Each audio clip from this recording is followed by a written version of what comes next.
Welcome to Car Shopping Questions and Answers. If you're car shopping right now, or you will be in the next 6 months, I want you to type me in the comments.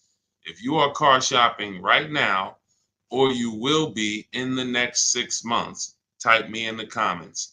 I'm here to talk to the people who are locked in, who care about their money for the next 30, 45 minutes about buying and leasing cars below market value. There's only three prices you can pay with any car. Market value, that's the price everyone pays. Negotiators pay market value. Above market value is people who just don't know how to negotiate at all, have no strategy. They're going to pay above market value. And then below market value. Below market value is reserved for the people with strategies, not negotiators. The reason we get below market deals is because we employ online strategies that are very easy to use, where we put dealers and banks against each other while we sit and relax at home. So start typing your questions. I do these live streams a couple days throughout the week to make sure you have all the answers you need to be able to buy, lease, and sell cars for the maximum money. And that's all we do here. So everything we'll be talking about is out of my new book. It's called It's called Cars from Home: 7 Steps to Saving Time, Money, and Avoiding Dealerships. It's 5-star rated, and you can get your copy for the next 30 minutes as part of my welcome offer for 75% off. It's normally $97, but if you get to my TikTok bio or my Instagram bio before 30 minutes is up, you got yours for $24. It'll be in your inbox in 2 or 3 minutes. I also have a comment on YouTube or in the Facebook comments for you to activate your 75% off. That's everything we'll be talking about today. Let's go with the first question, Dolan. Let's get the show on the road. And let's get to some unlearning and relearning. Philly Speed, the last car I bought, the dealership wanted me to use their financing instead of my pre-approval. So we always let the dealership see if they can beat the financing we have, but we also come in prepared. And now you got to be careful now, because banks are now scamming.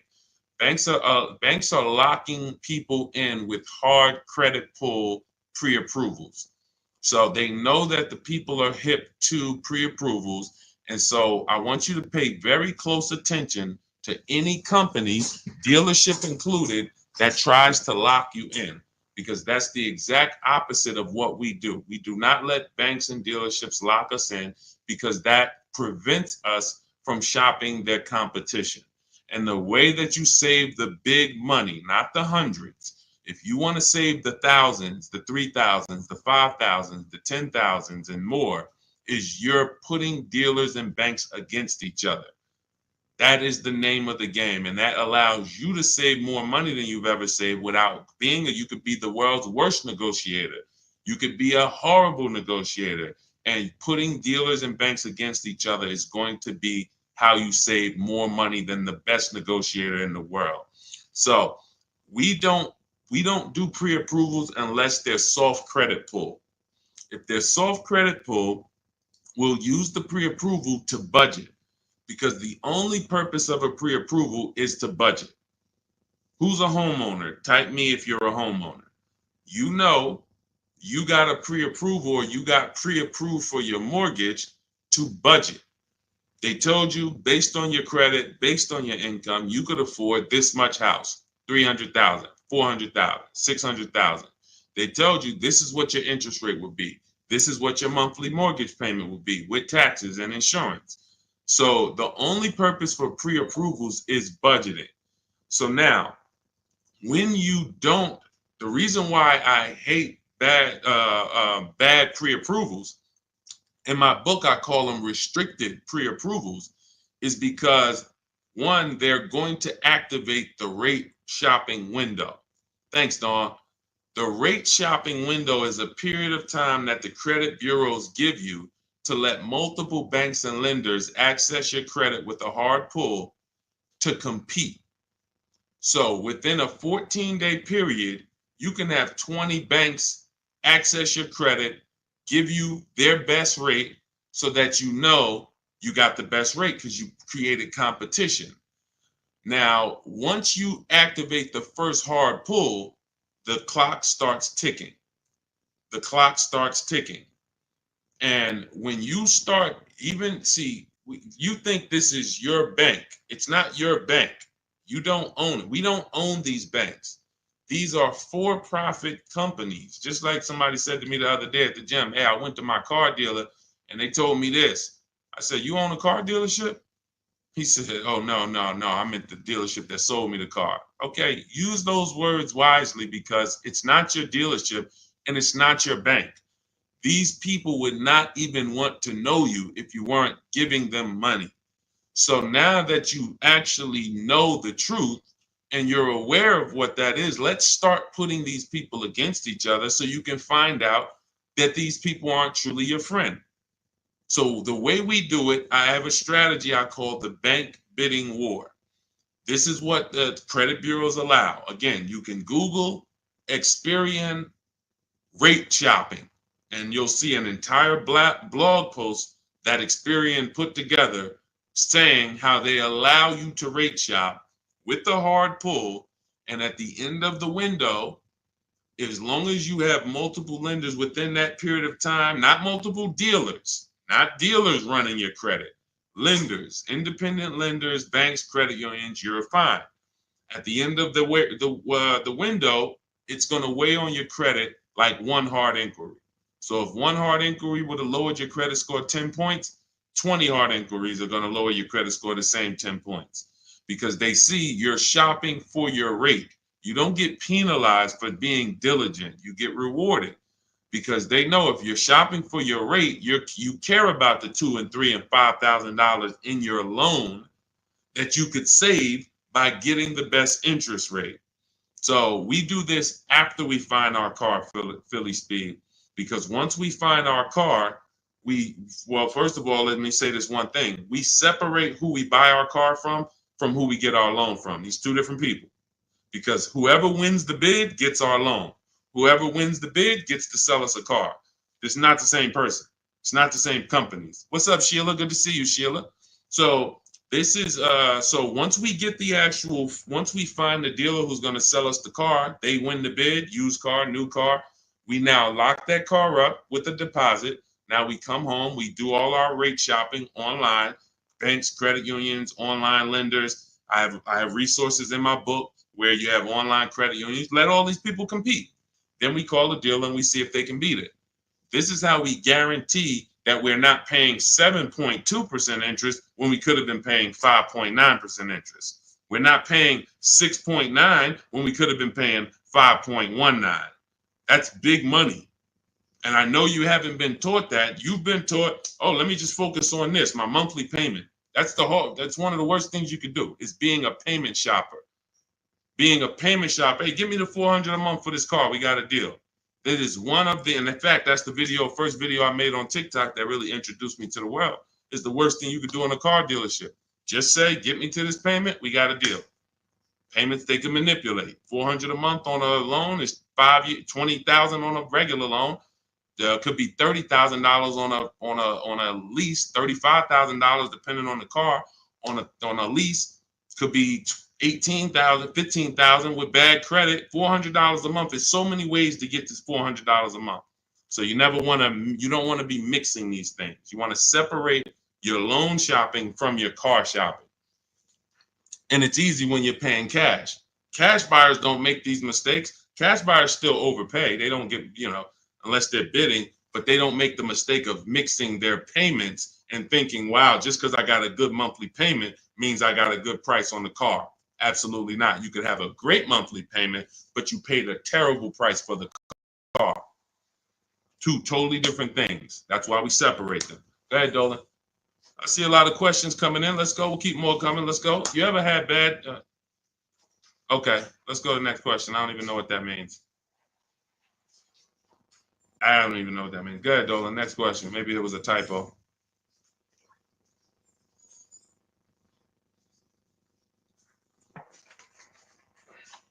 Can you please let us know if there's any limits for gap insurance if I'm upside down? It depends on on the coverage. You need to find out the coverage. There are gap insurance policies that I've heard of that didn't cover the entire shortfall. So, for example, if your vehicle is worth $25,000, but you owe $30,000, you're upside down. If your vehicle gets stolen and not found or totaled, you're going to owe money. And I've seen this happen so many times throughout the years because people didn't get gap insurance. They'll literally total their car. And then so now you got a horrible life event that happened. You got into a car accident, and then you get a bill.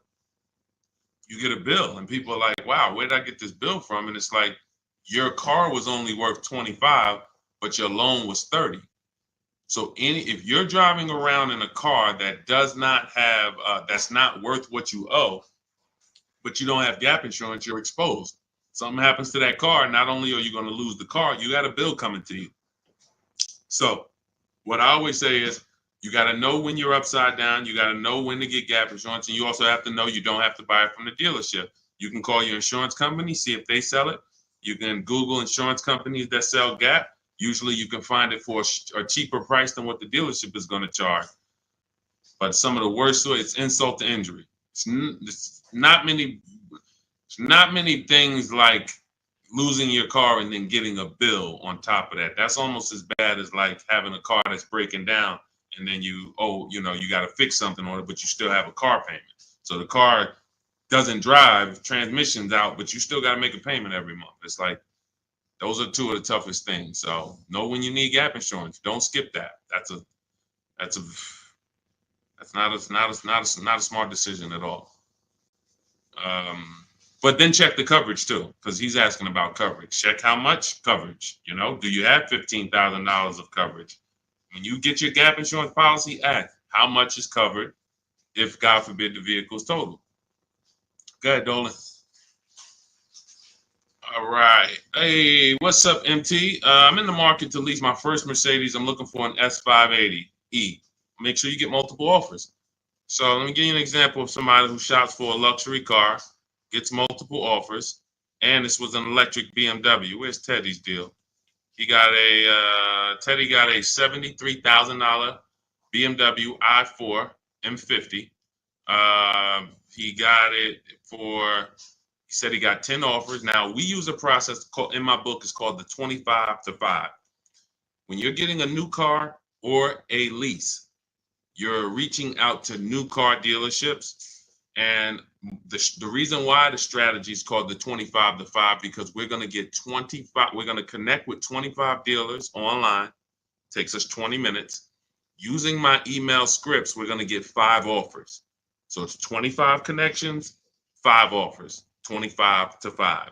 Now, some people you'll see they've gotten more offers using the strategy. In Teddy's case, he said, I received 10 offers. I only used the scripts provided. Closed on a 2024 BMW, $73,000 MSRP, $856 a month. Now, here's what I always say, and Teddy is going to confirm this.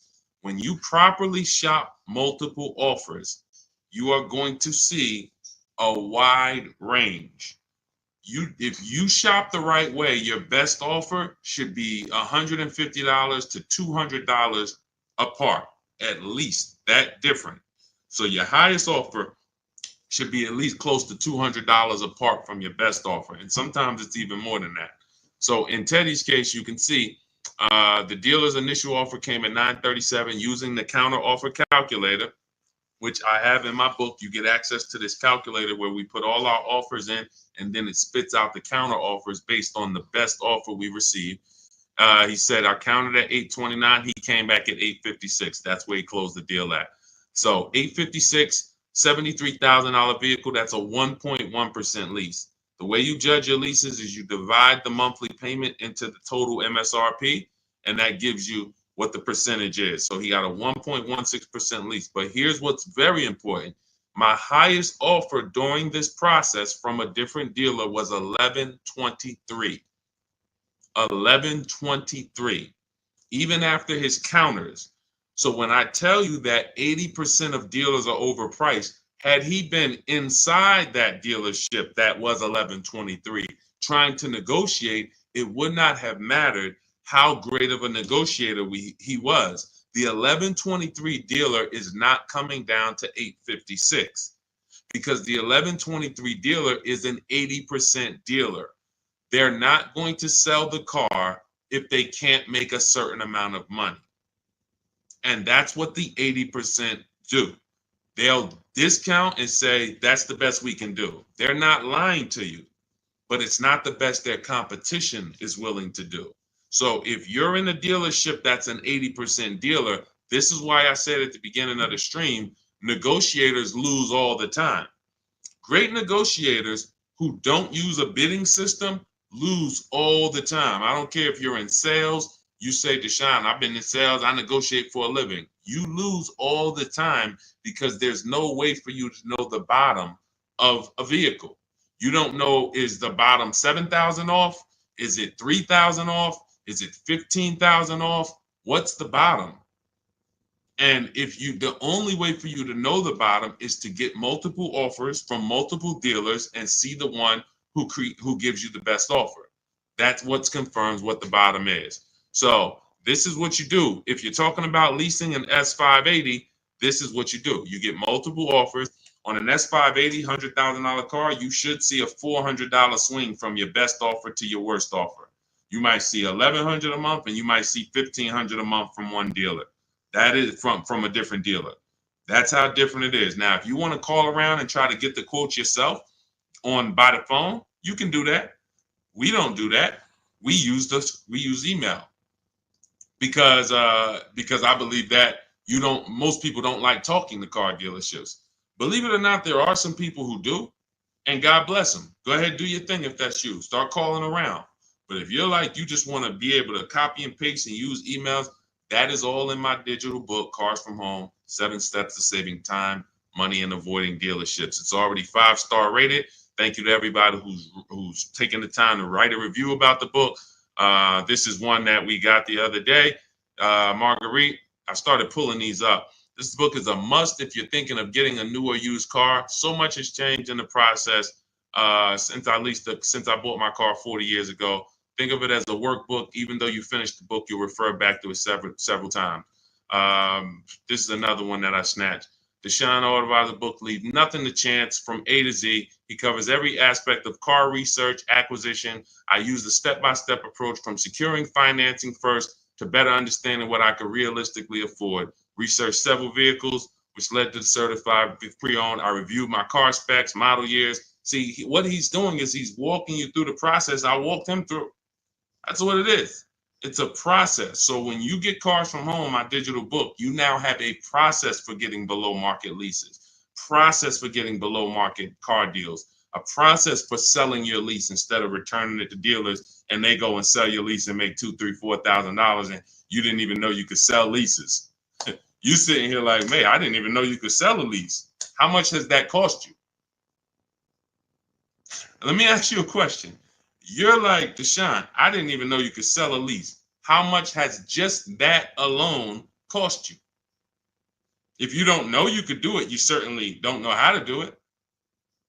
There's still you listen, honestly, you might have been taught you can't even sell your car without the title. Who was taught that? I got to have my title before I could sell it. And I know this is true because when I was at the Mercedes dealer, people would walk in and the guy would be like, Deshone, is that the new one? I said, yeah, that's the new, the 20, whatever. I said, all right, as soon as I make my last payment, coming back to see you for that. I know. Most of the people are not going to admit it, but they didn't know. They don't know this stuff. So the reason why we have to get, I'm talking to you who are honest, who are willing to be honest and willing to take the bad news, because that's how we change.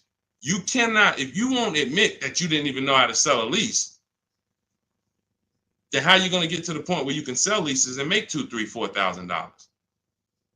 See, I always meet people with bad news because I care about your car deal. I'm not the person who meets you and says, hey, Milton, you're doing a great job. Brandon, Rindy, you guys are just doing a great job buying these cars. Look at your deals. Wow, you're getting 1% leases. Wow, look at all these offers. You're getting $5,000, $10,000, $15,000 off on all of these offers. Great job. Oh, man, look at your pre-owned car. You got a huge discount. Originally, this car was $50,000 and you got it with good mileage for $26,000. Wow, you got a great discount on this pre-owned car. That's not how I'm meeting you. That's not how I'm meeting you. I'm meeting you. You don't even know that you should be getting the new price of a used car. You're looking at a used car. Duh, I'm looking at a 3-year-old car. Deshone, how do I know if this is a good deal? Well, we need the brand new price. What was that car brand new? Was it 50? Hey, when I was looking at my Infinity truck, I was buying an Infinity truck 2 years ago. I was looking at 4 white ones. 4 white ones. They were between $30,000 and $32,000. Now, most people would have just said, oh, well, let me pick the best one. Close my eyes, did a roulette, and they would have got in trouble. Why? Because I know, which is what I teach you in my book and what I teach in these streams, you have to get the new price. So now I get the new price and I find out one of the vehicles brand new was 46, one was 48, one was 52, and one was 54. Brand new. So all of those cars, when they were 30 to 32, they look similar. Oh, they look so close in price. But once I understand that, oh, this one's 46. That one has $8,000 more equipment in it. The price became far. It became clear what value was the best. Somebody would have picked the $46,000 car and said, oh, well, that one they were asking the lowest price. Meanwhile, for $1,500 more, you could have got $8,000 more equipment. This is value. So these are the things when I meet you, this is how I come. Deshone, I know I made a lot of mistakes. I'm willing to hear the bad news so I can get to the good news, so I can stop making these mistakes. That's all we're here for. And if you could take that, then we're going to be fine. You're going to be just fine. I can help anyone get below market deals who's willing to unlearn. That's it. If you're willing to unlearn, you're good all day. Okay, so that's what you do, MT. Get bids, multiple bids. You need to get at least 5 bids for that Mercedes before you make a decision. Once you get the 5 bids, you'll have a clear winner. That's who you do business with. Go ahead, Dolan. And matter of fact, let me show this Mercedes discount too. Just so you know, MT, we just had somebody who got a Mercedes. And just so you know how much money is in there, you got to zoom in on this. But this was a $79,000 Mercedes electric one, just like the one you're talking about getting, except this is an EQE. And Milligan got $27,000 off. That's 20. Let me put that back on the screen. If you're on Instagram, if you're on YouTube, you can see this. $27,000 off. So I don't want you going in there thinking that, hey, if I could get $5,000 off, that sounds like a deal to me. Well, unless you get multiple offers, or you could leave a lot of money on the table, you'll end up overpaying by like $15,000, $20,000 and never know it. Go ahead, Dolan, shoot that next one up. All right, welcome to the new people who just jumped on. This is Car Shopping Questions and Answers. We're doing rapid fire Q&A. Any car question, throw it up, type it up. Dolan will pull it into the screen. And shout out to the people who have liked the broadcast. Hit that like button. It means a lot. You make sure you run once you do that, you let the algorithm know we're talking big money over here. All right, ID Corals. What's the most discount seeing on a RAV4 premium? You're feeling for the bottom. That's a losing strategy. So when I look at a vehicle like Tiffany's vehicle, Tiffany, look, she gets a Mazda 2024 CX-90. Her best offer from all of her bids was $6,530 off. At the time last year, Eddie got a Toyota 2023 hybrid Camry. Those were hot. His best offer at the time was $2,086 under MSRP. That was a time when people were still charging over MSRP for some of these hybrids and some of these Camrys. So you don't know what your offer is going to be. I wish I could tell you that, hey, a Jeep Grand Cherokee, if you get $7,000 off, that's the bottom. A BMW X5, if you get $6,000 off, that's the bottom. No one knows. And frankly, there's never going to be a way to know. The only way that you possibly could know is if you're in our network and you see people who make a deal. I'll give you an example. If I see Ansley picks up his QX, his Infinity QX 60. I see Ansley, let's see, he picks up his Infinity QX 60, $58,000 vehicle. He gets it for $554, no money down. He leased it. $554, no money down on his lease. That's a under 1% lease, if you're not aware of how leases are judged. savvy people all know about the 1% rule. So if your lease payment is 1% or less than the MSRP, you stole a vehicle. So this is a 1% lease, no money down. That's the only way we can judge a 1% lease, not with money down. So when I look at the discount on this, he probably got $7,000-8,000 off that Infiniti. He might have got you can't get that type of payment without getting huge amounts off and huge rebates. But he did not know that he was going to get that type of payment on his Infiniti. He did not know that he was going to get that type of payment. He went in, he shopped the market using our strategies. And just so you know, once you know how to do this, it only takes you 90 minutes to shop the market. When you see these people, look at Ansley's last sentence. Started the process Saturday, accepted a deal Monday. This doesn't take you, I'm not ever going to spend more than 2 hours car shopping to get a deal. Never. 90 minutes tops, I'm going to get a below market deal on anything. So when you look at the process of using a computer, this is what they're made for. See, the problem is you're just not using computers. You're not using the internet. You use the internet for Amazon, don't you? Don't you use the internet to shop competitively from Amazon, to go on websites when you need to buy something big? You're going to the internet. But when you need to buy something like a car, you're going to the dealership, not the internet. When every dealership in America has a website that you could be reaching out to them and making them compete. But no one knows what the below market deal is going to be, Cora. It's just ID corals. There's no way to know. We have people who, you saw Milligan, her below market deal was $27,000. It depends on the vehicle. That was an electric Mercedes. Sean's below market deal on a F-150 Lightning that he got was $20,000 off. Where's his deal? Look, Kimberly, she got a Maserati. That particular Maserati, the below market deal was $20,000 off. But as I said, Sean, $20,000 off. But Tiffany was $6,500 off. So when you see on the Mazda, so it's different for every vehicle. You have to understand that. And there's no way for you guys to know that. Unless you're in our group and then you see somebody get a car that you want and you're like, wow, if he just got 20 and he did that work, then I know the below market deal is 20. Let me go get it. But you still got to send your offers out. But there's no way to know. And when you try to guess, you get in trouble. That's what negotiators do. That's what negotiators do. They'd be like, all right, I feel like I got 7,000 off this. I think I did good. What if you could have got 12? What if you could have got 17? You're not doing good. All right, go ahead, Dolan. Absolutely applies to used cars. Our system in my book, somebody said, does this apply to used cars? Our system in my book is below market used cars, below market leases, and below market new car purchases. We also have the bank bidding war where we make banks and credit unions bid for our business instead of going and begging one bank to give us a loan. So we also sell leases and sell. So we run pretty much an organized bidding system for car buying and leasing. That's what we do. In a nutshell, what separates Cars from Home from any other channel? What separates my teachings from anyone else? We have an organized system for making people bid for our business. We send them through a round robin.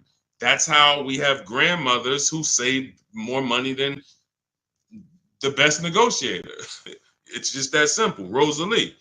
Rosalie's deal is insane. Look at Rosalie. And I wish some of you, I know some of you have these cars. That's the reason I show all of these different cars, because you might have these cars and you didn't get these prices. So that should be a wake-up call when I show all these cars, Jeep Grand Cherokees, QX50s, Mazda CX90s. Some of you have these vehicles. And you can look at your deal, look at your paperwork, look at your selling price. Look, do you see any rebates included? Look at your price and be like, you'll see, man, I didn't get these prices. She got a 2024 Infiniti QX60, $59,000 vehicle. Look, her payment is $592 a month. It's a $59,000 vehicle. Some of you lease this vehicle, you put down $5,000 and your payment's $500 a month. She put down nothing. So this is below market. I told you at the beginning of the stream, it's 3 prices that you can pay for any car. 3 prices. Market value, that's what negotiators pay. Above market value, that's for people with no strategy pay. Can't negotiate, no strategy. Just please, just get it over with. Tell me what it costs. They're paying above market value. And then below market value. Below market value is reserved for the people who know how to make people bid and compete for their business. Okay. All right, go ahead. Every time you get a hard pull on your credit, it brings down your credit score. That's why you want to mix them with, you want to have, all right. So first of all, you want to understand that this is called the bank bidding war. And this is an organized process that we created based on what the credit bureaus allow. The credit bureaus allow you to have multiple banks and lenders access your credit within a certain period of time, and it will show as one hard inquiry on your score. You'll see the inquiries, but the score, where one inquiry might drop your score 10 points, you could have 20 inquiries, but it's still going to be the same 10 points. And you can Google very simply, go to Google, type in Experian, which is a credit bureau, rate shopping. And you'll see the article that Experian themselves wrote telling you how you can rate shop. Banks don't want you to know this. Dealerships don't want you to know this, but we do this. So this isn't something that's new to us. It may be brand new to you, but think about that. If you are letting a lender lock you in to one offer, that means you're not shopping your interest rate. If you're going to Navy Federal because you're so gung-ho and super chummy with Navy Federal, but you're not letting anyone else compete against them, then you're not getting the best interest rate you could be getting. You certainly don't know it. You think because, oh, Navy Federal, they're my credit union, they would never charge me a higher interest rate than someone else would. Who said that? Their goal is to make money. So we use a strategy that is allowed by the banks, by the credit union, by the credit bureaus, and most people don't know about it. That's fine. Most people don't know anything about what I'm talking about. So everything that we're talking about here, most people don't know about selling leases. Most people don't know about getting bids for their cars instead of trading. Most people don't know about sitting online and contacting 20 dealers to get a lease quote using online scripts, emailing only to get 5 offers. Most people don't know about anything we're talking about. Leasing, and how leasing saves you way more money than buying unless you keep your cars 8 years. If you keep your cars 8 years, then leasing doesn't save you more than buying. But if you don't keep your cars 8 years, leasing, getting below market lease deals like some of the ones you see that I've shown you, saves you way more, thousands more than buying. Most people don't know any of this. So it's not about that. It's about, will you know it, Dawn? I don't care about what most people know. I care about the people who are like, look, I want to know this. I want to know how to make sure I shop for my interest rate and don't let the dealer shop for it for me, or don't just let one bank give me their offer. No, it's too much money. You know the difference between, and I want to pull this up, the difference in interest between on a $40,000 loan, $40K loan, what's the difference in interest from, let's say, 5.9 to 7.9%? Because we're so busy talking about the money on the car, but we totally overlook the money in the loan. And we don't.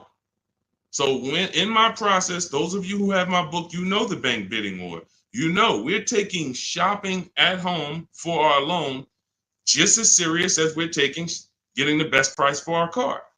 So look, on a loan period, 5-year loan, interest paid on a 5.9%, 5.9%, hold on, interest paid at 5.9 is 15.8, difference is 4,000, positive comparison, and interest cost $40,000 loan over 3 years and 5 years. $11,000 in interest? That can't be right. Interest paid is that can't be right. Hold on.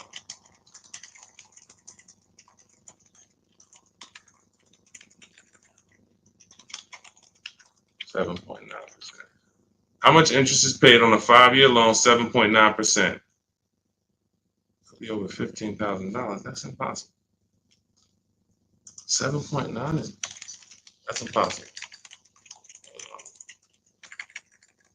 Hold on. Now I gotta figure this out.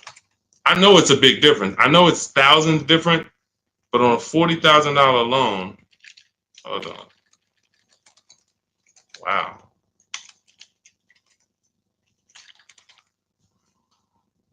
All right. So if I put in a $40,000 loan, 60 months, 7.9% interest, 0 down payment. Forget about sales tax. Let's see, calculate. All right. Principal, interest. Why is it not giving me? Here we go. Total loan interest is $8,500. Okay, that sounds more right. Okay, so on a $40,000 loan at 7.9, interest is $8,500. Now at 5.9, interest is $6,200. $6,200 versus $8,500. That is $2,300. $2,300 from 7.9 to 5.9. So when Navy Federal gives you a 7.9% rate and you're just like, oh, well, I guess I'll just take it. That's my credit union. And you're not shopping them. You're giving them money without even trying. And everything we do is quick, simple from home. But you need to understand how much money you have given to these banks and dealerships by just not making them compete. You're not just magically getting big money off and saving all this money. That's just not, it's too much money in car deals. Go ahead, Dolan.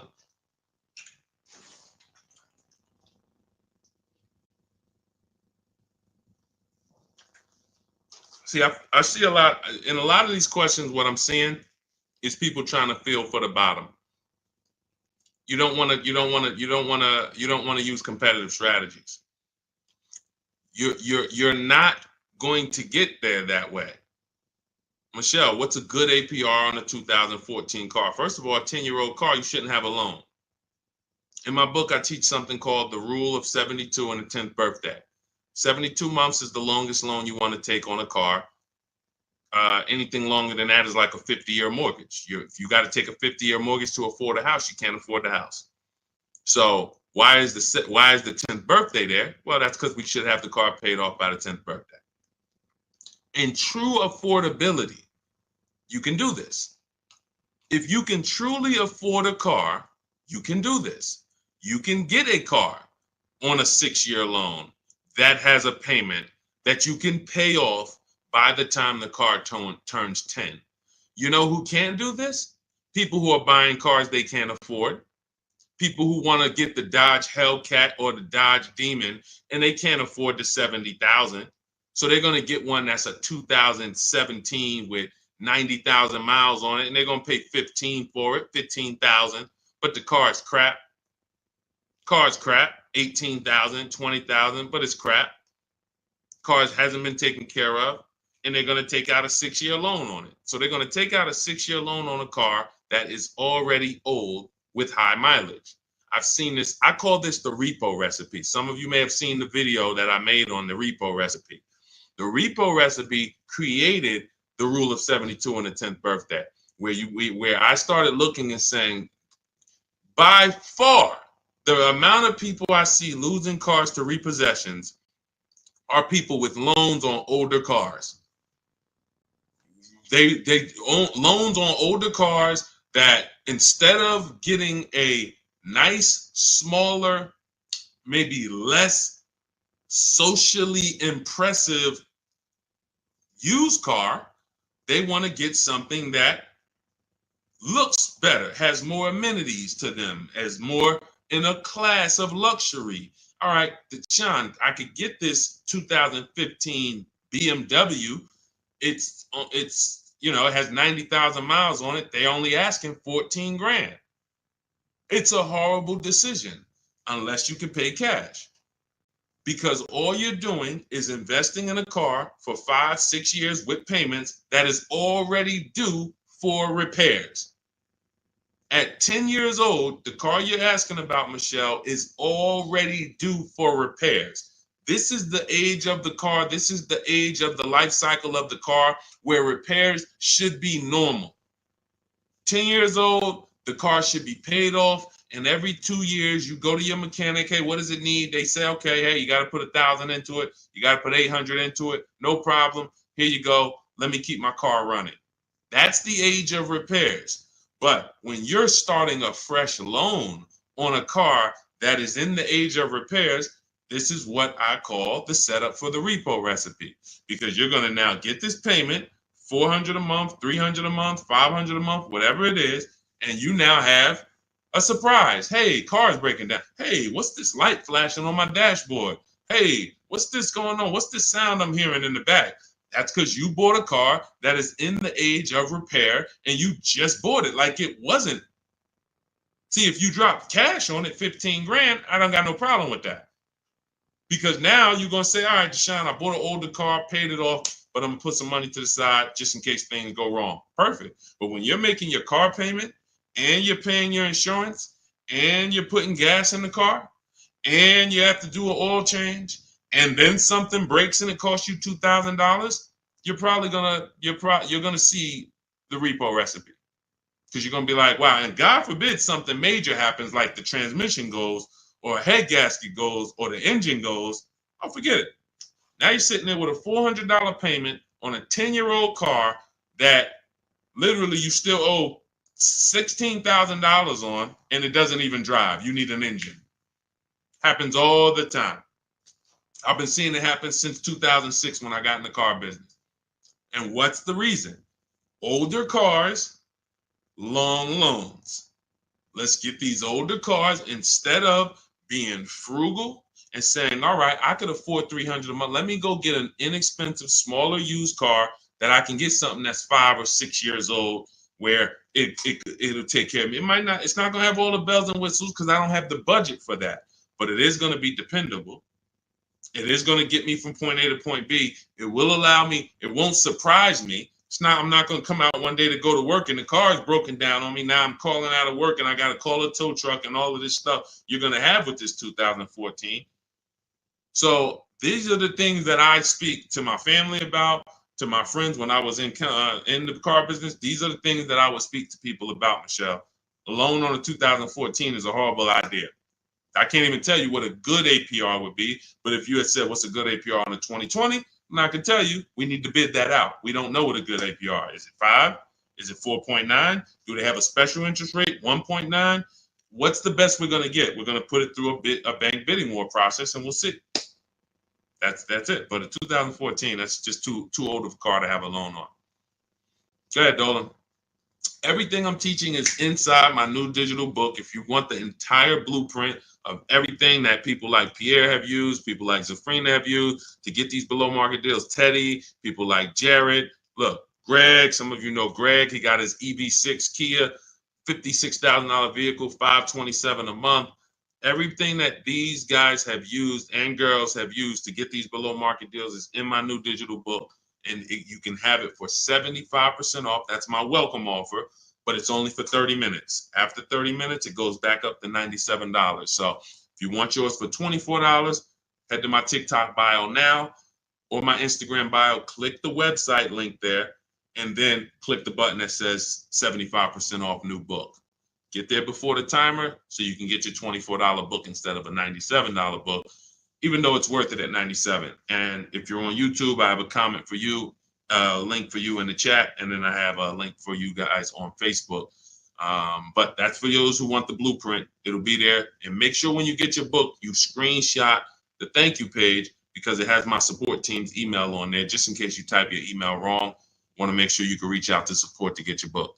Go ahead, Dolan. Does your book go into detail about cash purchases? Cash is simple. It's just simple. You're using one step of the bidding process. If you don't have a car to replace, then you're using one step. If you have a car to replace, then you still be doing the equity assessment to sell your old car.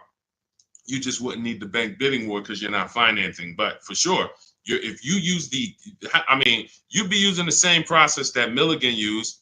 Milligan used to save $27,000 off her car. Pierre, he got his pre-owned Mazda. He got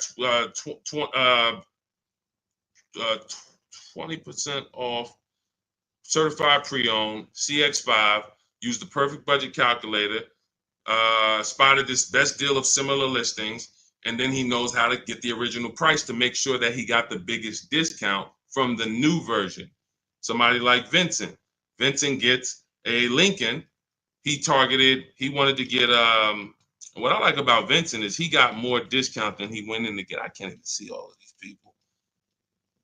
Here we go. Vincent, he said, I bought a 3-year-old Lincoln Corsair, under 45,000 miles.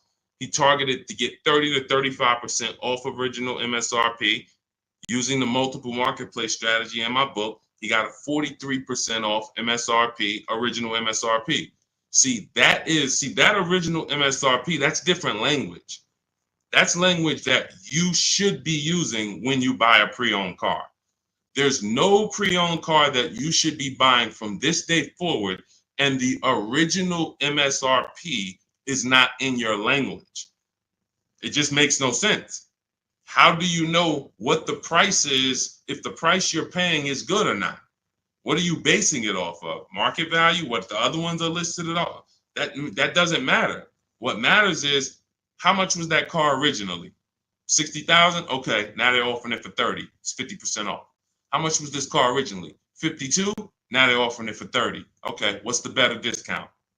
That's what matters with a used car when it comes to getting the best price. Now, that has nothing to do with getting a quality car. We have different steps we take to get a quality car. You got to get it. You have to check the Carfax. You have to look at the title. We don't want salvage title. We don't want frame damage. We don't want rebuilt titles. We don't want rentals.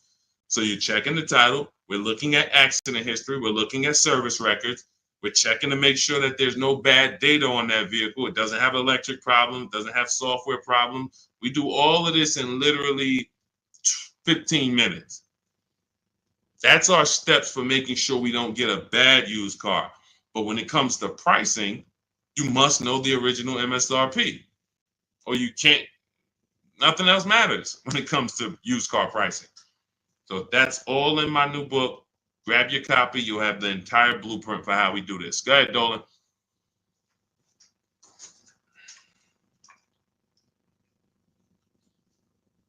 What do you do if your loan is upside down and you want to lease?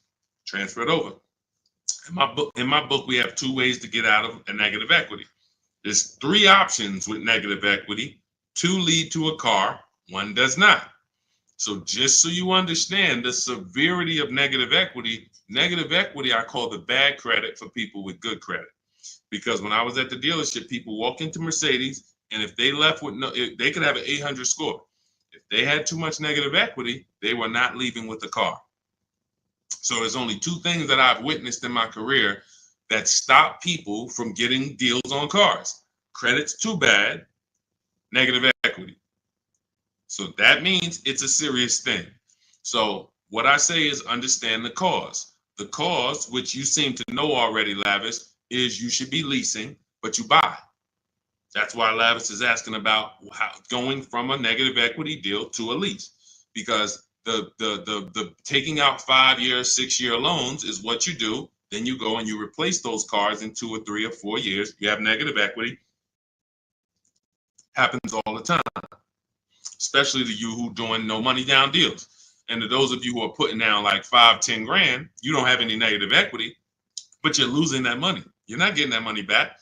You put down 5 grand, 10 grand on a car, then you come to trade it in 5 years, and you come to trade it in 3 years. You're not getting that 5, 10 grand back. You don't because it's just the car depreciates too much. So you're just throwing money at these cars that is not coming back to you. When you are going for a lease now, we have 2 ways that you're going to transfer to a lease from a negative equity deal. We're going to do our equity assessment. You're going to go to CarMax, go on these websites, CarMax, Driveway, Carvana, KBB, Instant Cash Offer, Car Gurus, and AutoNation. Sell my car. 6 offers. So they're going to give you 6 offers on your current car. Now, that is going to be the smallest amount of negative equity that you're going to have, because that's the best offers you're going to get. These are companies that fight every day to buy cars. That's what they do. So they're not lowballing. They're not saying, hey, we'll throw out one number here and then we'll negotiate. Hey, Charlene, good to see you. Good to see you, Michael Singleton. They're not doing that. They're coming in and saying, all right, we're going to put our best offer online. And then when we inspect the car, if there was something that you didn't tell us about the car, if there was something that you left out, we're going to need to deduct that when we inspect it. So they're putting their best offers online right there. And so that means that's going to be your lowest amount of negative equity, because you're getting the most for your car if you sell to one of them. So let's say your highest offer comes from a Car Guru's dealer who wants to buy your car for $19,000. Let's say you owe 21. You owe 21, they want to buy it for 19. Hey, Steve Long, what's going on? Good to see you. What should you do? You should pay the difference, because when you pay the difference, you're closing the deal with the least amount of negative equity. That's what you want. You're closing the deal with the least amount of negative equity. And so when you go buy your car, your next car, or lease your next car, rather, in your case, negative equity has nothing to do with the deal. So that's what you would prefer to do. Pay the difference and then go out and get bids for your lease and then do a clean deal. But now let's say, they offer you 19 and you owe 29. So you are now $10,000 upside down. You can't pay the difference. I don't have 10 grand to pay the difference. Okay. Now what you have to do is you have to transfer that negative equity to your next deal, which means you have to trade your car in. And we don't trade. We don't like trading because you can't get bids. What's up, Dion? Good to see you. You can't get bids.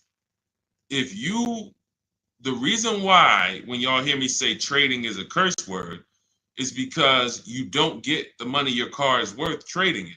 You don't get the money anything is worth trading it.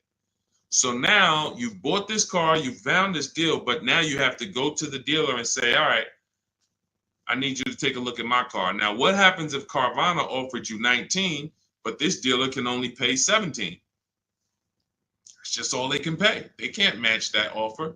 So you're going to have more negative equity in most cases when you have to do this. So, but that's okay. If you can't pay the difference, this is your only option. Now, it's very important for those of you who are trying to do negative equity trades and then go into a lease that you understand loan to value ratios, because that's what's stopping you from getting your deals. When you go to buy a car, the bank usually gives you 20% above the value of the car. That's the max the bank is going to really give a person with good credit. Sometimes a little more, but we'll use that it could go to 25%. Ridiculous banks will go to 30%, but 20% is really benchmark.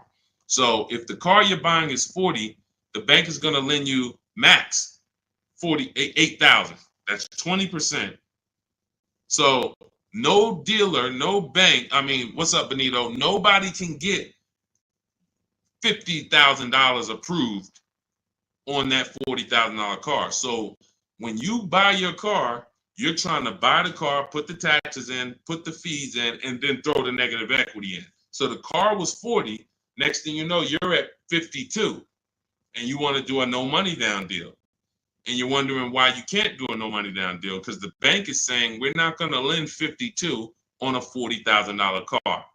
That's when they come to you and they'll say, hey, you got to put money down. Can you come up with $5 grand? Because we can't get the bank to approve it. It's loan to value. Now, also, what you need to keep in mind is when you can get big discounts off the vehicles, you can actually bring over more negative equity. When you look at Sean saved 20 grand off his vehicle. If he had to throw 7 grand negative equity on there, he could do it. If you had to throw it, honestly, he got a $20,000 discount. If he had to throw 20 grand of negative equity on here, he could do it. Payment's going to be high, but he could do it. It wouldn't affect the loan to value ratios because he got a huge discount off the vehicle. We talked about Tiffany. She got $6,500 off of her vehicle, her Mazda CX-90. If she wanted to slap $7,000 of negative equity on top of this deal, she could do it because she got a big discount. And the bank says, well, we're basing the loan off 44, not the fact you bought it for 36, 38. You got a big discount, but that we don't care about that. We're looking at 44 and we'll lend up to 51 or whatever. So if she gets $7,000 off and she wants to throw $7,000 negative equity, the bank's going to say that's fine, no problem.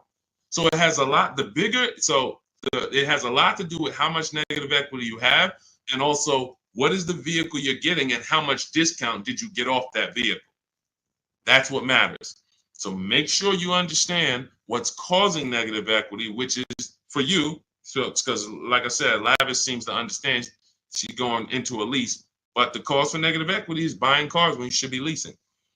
Very simple. Yeah, Bella, that's a $7,500 rebate, and that's not the only thing you should be thinking about. Like you want to look at what discount can you get in addition to the $7,500 rebate. That's how we have people that are saving, $15,000, $10,000, $20,000. They're getting the rebates for the electric vehicles, but they're also getting huge discounts from the dealers that are winning the bid. Go ahead, Dolan, shoot the next one out. Okay, all of this is in my new digital book. It's called Cars from Home, 7 Steps to Saving Time, Money, and Avoiding Dealerships. This is the blueprint. This is 14 years of car business experience with Mercedes, with General Motors, and running my own brokerage and teaching thousands of people online how to get these below market deals and using a system. We don't wing it. It's not an accident. It's not like, oh, I hope this works. This is a particular set of things you do online to make dealers and banks bid, and success is guaranteed. If you trust my process and forget about your old way of no process, you will be fine. The success is guaranteed. So as part of my welcome offer, you can get the book for 75% off. It's normally $97 because it's worth every penny. I didn't want to price the book like it was a regular book because it's not. So it's normally $97, but for 30 minutes, you can get your copy for 75% off as long as you get to my TikTok bio, click the picture of me before 30 minutes is up. The welcome offer is only 30 minutes, then the price goes back up to $97. So you can go to my TikTok bio, go to my Instagram bio, click the website. You can go to the comment section on YouTube or the comment section on Facebook. Click the link and get your 75% off. But make sure when you get your book, you screenshot the thank you page because it has the link right there to open the book.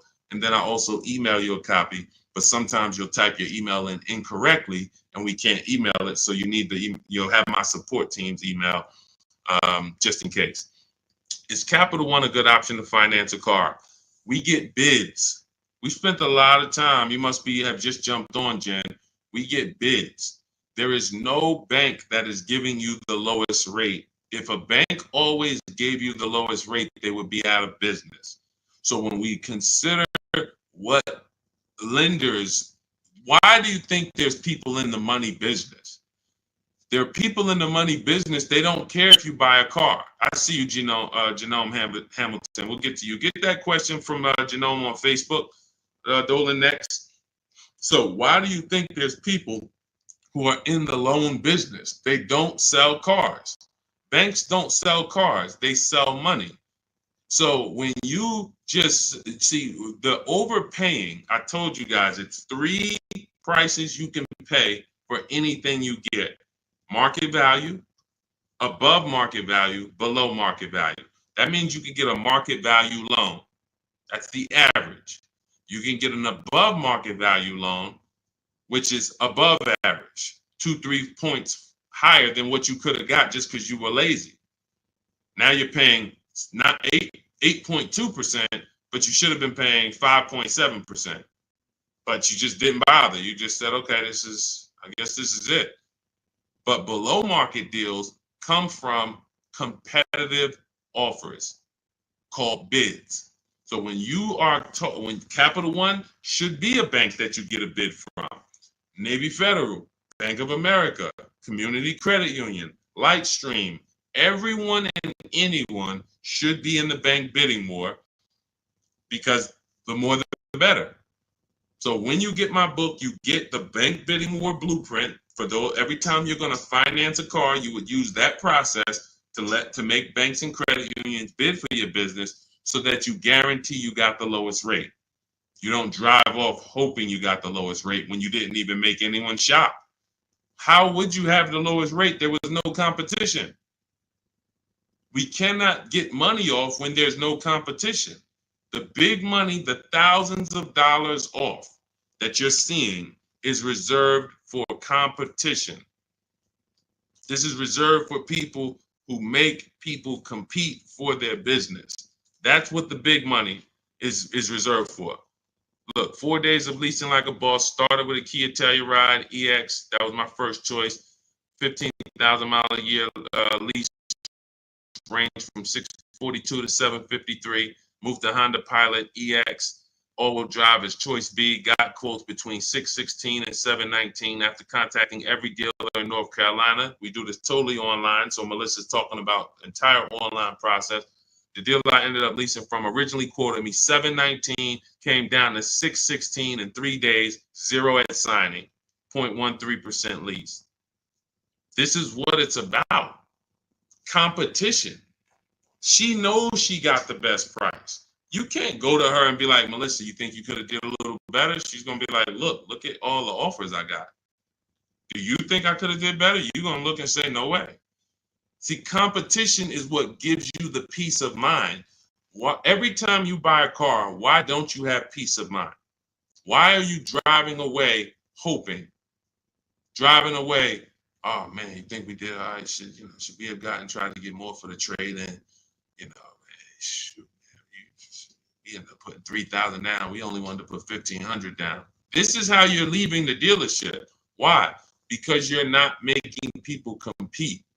So when you're not making people compete, you're begging for discounts. And you have no leverage to be able to compare to even know that you got the best price. You have nothing to compare it to. So when people come on the stream and they're like, hey, Deshone, I'm paying $519 a month for this car. Is that a good deal? You have nothing to compare it to. Hey, I got a 2019 Mazda 3 for $17,000. Is that a good deal? You have nothing to compare it to.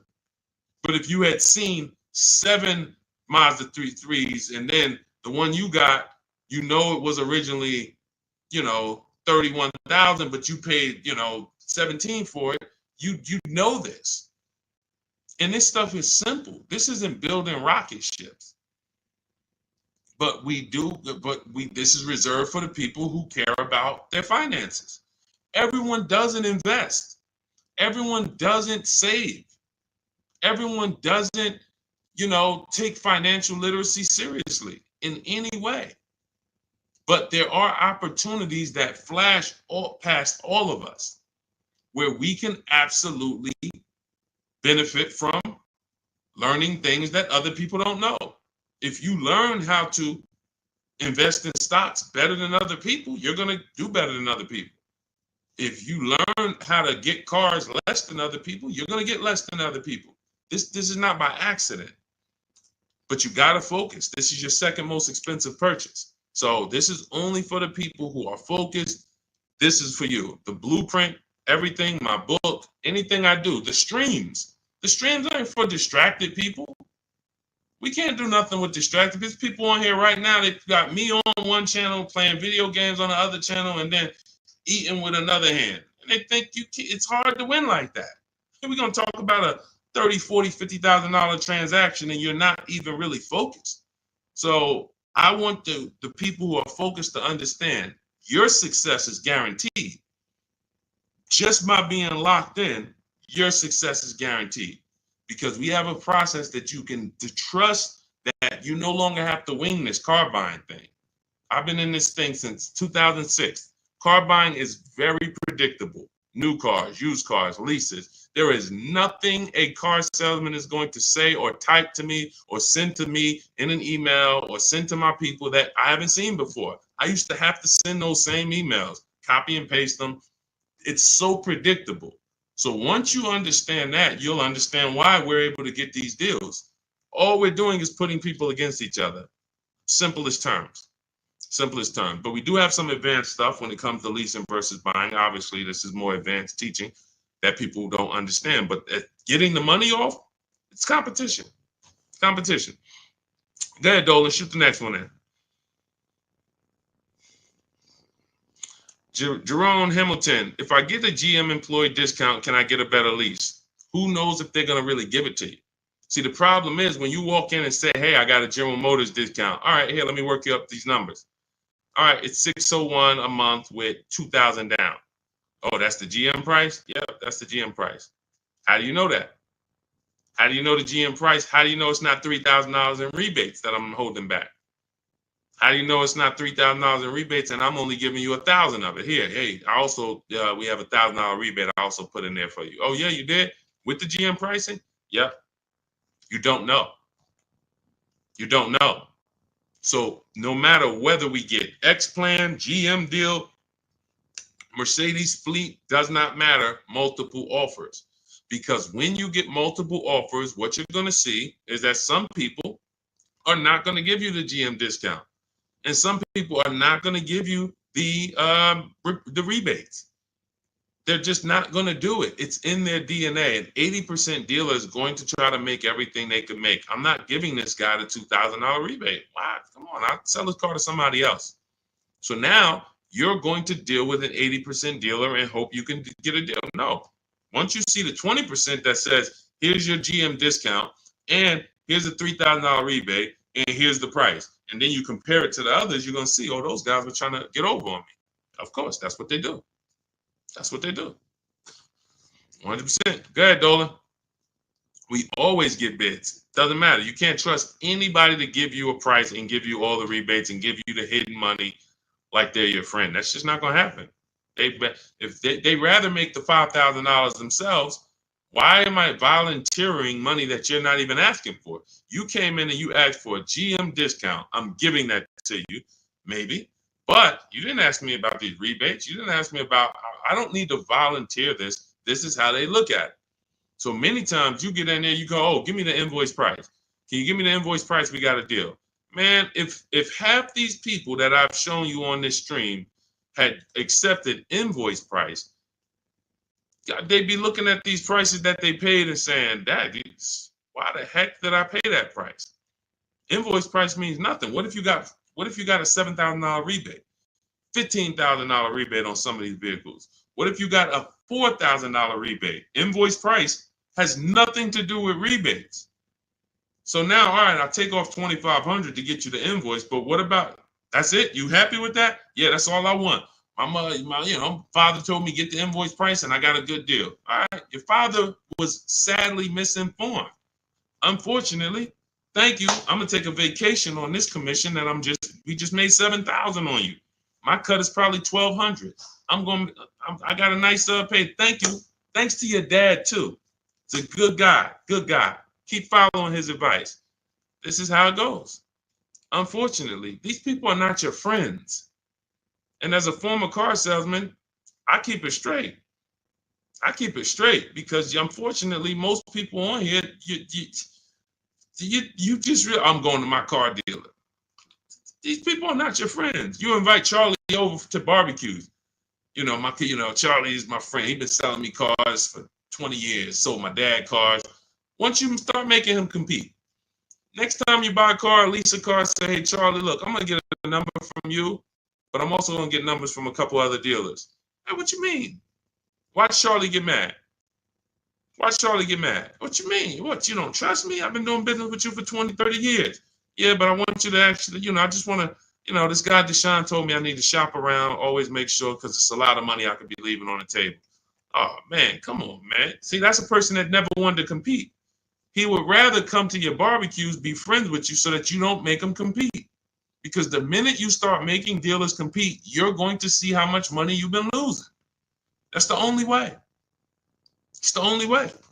You start making these dealers compete, you're going to see, dang, I've been overpaying. Some people right now getting phone calls right now. Hey, come on in. We're going to upgrade your lease. Good news. We're going to keep your payment around the same price. Who's getting these phone calls? Who's getting these phone calls? Good news. I can get you out of your lease right now and get you into a new lease about the same payment. Who's getting those phone calls? Who's getting those phone calls? I ain't been on since 5 a.m., KD. Chill out, bro. Chill out. Who's getting those phone calls? Right? Hey, come on in. I could get good news. I could get you in the brand new 2025. You don't even have to you don't even have to put no money down. Come on in, right? All of that, right? Everybody's getting those calls. Why? Because 2022 and 2021, they overcharged you and your payment is so high, even though deals are a whole lot better. They were better back then, but they put you in a high deal back then. Now what they're trying to do is keep you in that high deal, hoping you're used to it. And they want you to think that's normal. They want you to think, hey, Mr. Hayes, yes, you've been paying $750 a month since 2022. Good news. The market is all bad. The market's bad, right? Oh, yeah, I'm hearing that. Thank you. Thank you. I'm glad you're aware. Now, see, you say stuff, you don't even realize you say stuff that helps them make more money. That's why we don't talk in my system. There's no talking. But when you say, a lot of my friends been saying, man, these prices been high. I don't even know if they ever gonna come down. Yes, thank you. You're right. You're so right. We say the same thing in here every day, Mr. Hayes. But the good news is this. I can actually get you in a new vehicle and keep your payment around the same price as your old 2022. Oh, yeah, you can do that? Yeah. Man, well, I really like to come down. Yeah, but listen, things have not, interest rates are high, right?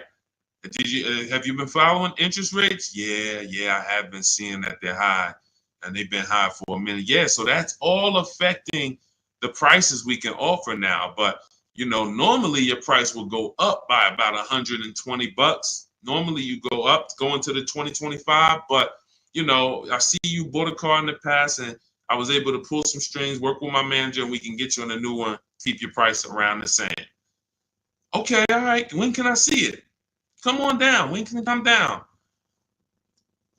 That price should be dropping from $750 to like $520 because the market is entirely different.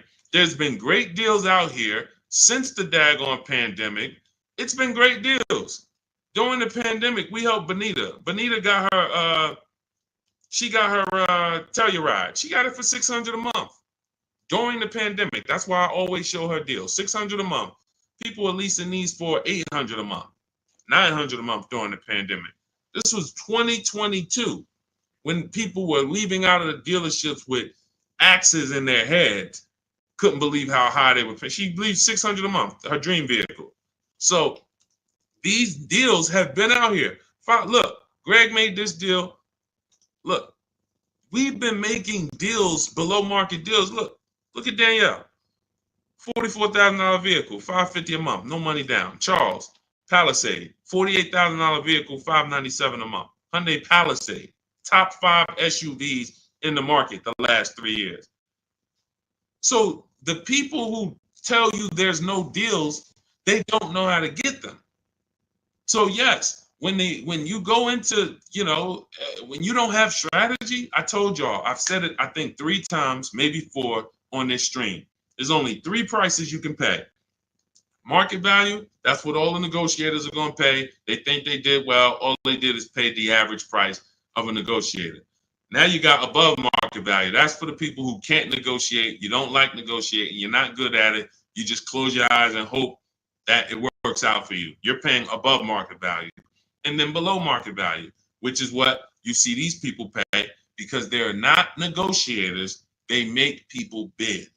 And when you make people bid, You don't have to be a negotiator. If someone comes in to fix, you want to get your kitchen redone, and they tell you, okay, it's going to be $50,000. Yeah, hey, is that your best price? All right, yeah, all right, because I'm going to have 3 or 4 other people come in and get a number too. Okay, well, I might be able to get you from like 50 down to like 45. Okay, it's all right. I'm going to have another person come. Another person says, I could do it for 41. Another person says, I could do it for 60. Okay, another person, I could do it for 42. Now you're creating competition, and all of them you tell, hey, getting multiple bids, and they're going to give you their best offer. Doesn't mean they're going to win, but when they know you are getting other prices, they're going to give you their best offer. And that's what I tell you. When people say that's our best offer, Mr. Nunn, that's my best offer, Mr. Henderson, they're not lying to you. That's their best offer. They're not going any lower because they want to make a lot of money. Look, man, I'm making $6,000 on this car. If I can't make it, I'll sell it to someone else. I'll sell it to someone else. I don't need to sell. That's how the 80% of dealers think. You expect the incentive to get a lot better the next few months, especially Ram. What are the incentives now? Unless you can tell me that you shop multiple dealers for Rams and you can show me 5 different offers you've gotten on a Ram, you don't know what the incentives are now. How can we wonder if stuff's going to be better? What are you comparing it to? You went into one dealer, Dodge dealer, hey, how much is this Ram? They told you and you're like, oh, well, that's expensive. 80% dealer. 80% dealer. And again, the only way for you to see how much you've been overpaying is to start using these strategies that we teach for multiple offers. And I know, sometimes it's hard to face that. Sometimes you would rather not see how much you've been losing. And that's understandable. It doesn't make financial sense, but it's an emotional decision that's understandable. I don't want to know, Deshone. I would rather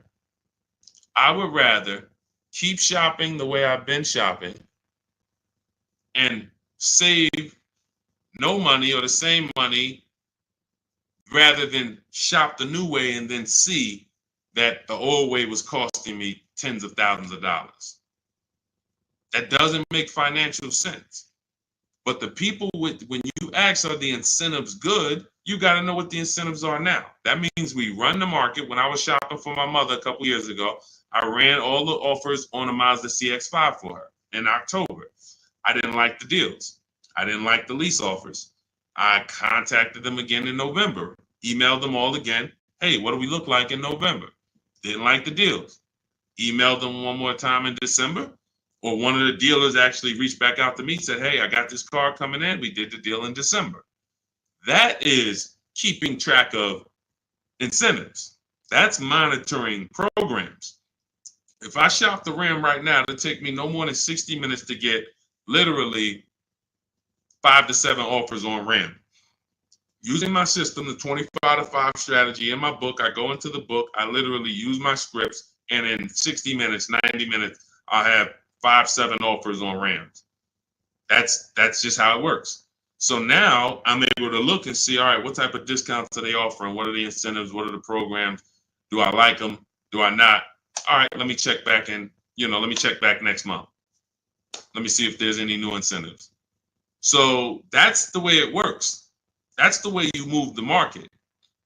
We have to be able to monitor what the deals are. But I see, unfortunately, there's a lot of you who you want to try to fill for the bottom. That's just what you've been trained to do. It's a losing strategy. I would love for you, if I was still at the dealership, I'd love for you to come and try to fill for the bottom. Especially if I work for a manufacturer where we got rebates a lot. Come on in, fill for the bottom. $3,000 off is a good discount. When's the last time you got $3,000 off a vehicle? I just think, I think I might be able to get more. Okay, listen, we settle at 5.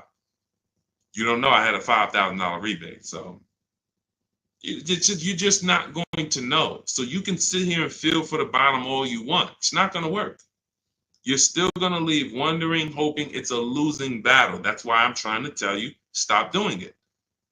Stop doing it. You're asking, okay, what's a good interest rate for this vehicle? You're trying to feel for the bottom instead of sitting at home the way my book teaches you and making people bid and come to you and have all of these people begging for you to do business with them. Oh, how much discount should I be getting off of a Toyota Camry? Feeling for the bottom. Instead of sitting at home, contacting 25 dealers online, using my strategies, using my scripts, and saying, okay, now I got 7 offers on a Toyota. Oh, I see the biggest one is giving me 5,000 off. Okay, that's the market. That's the below market. You cannot feel for the bottom. You can keep doing it. It's just a losing strategy. You're never going to get the discount, the maximum discounts, feeling for the bottom, walking into a dealer. It's just never going to happen. So for those of you who are tired of that, you're like, I don't want to be feeling for the bottom anymore, Deshone. I don't want to be worried about being a good negotiator, Deshone. I want to be able to have a plain, simple system for getting dealers and banks to bid for my business. That's what Cars from Home is, my digital book. 7 steps to saving time, money, and avoiding dealerships. You can get your copy for 75% off. That's my welcome offer. In my TikTok bio, click that picture of me, or click my Instagram picture, go to my bio, click the website, and then you'll see a button to activate your 75% off your book.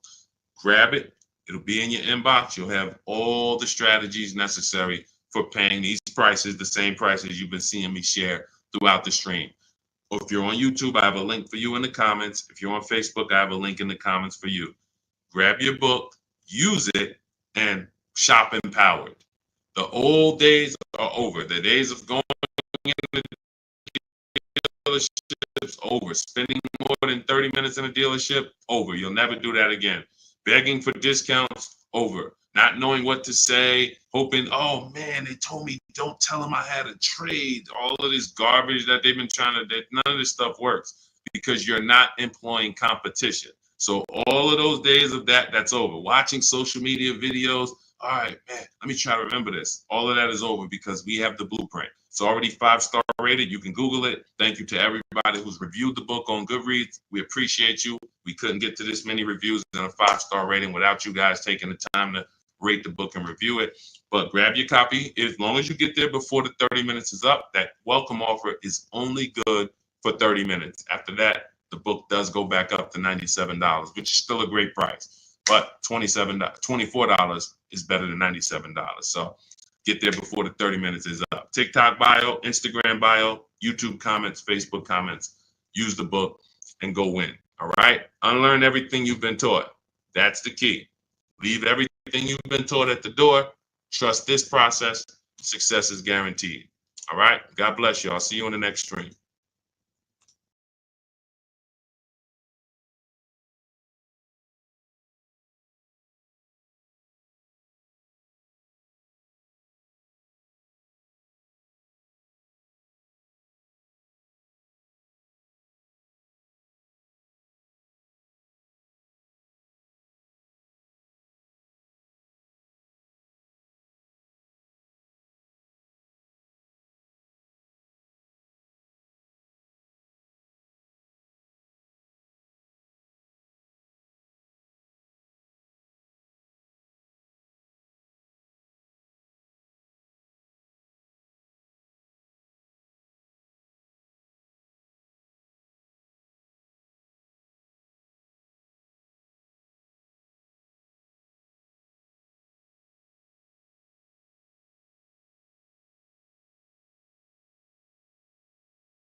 Welcome to Car Shopping Questions and Answers. If you are car shopping now, or you will be in the next 6 months, I want you to type me in the comments. We're about to go live, do some serious car shopping Q&A for the next 45 minutes to an hour.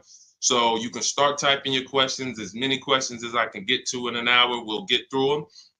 And what you often will see, that someone else is going to ask the same question you have. So a lot of times you'll actually, even if you can't get your question into the stream, because usually by the time we get 20, 30 minutes in, we got lots of questions and we don't always get to them all.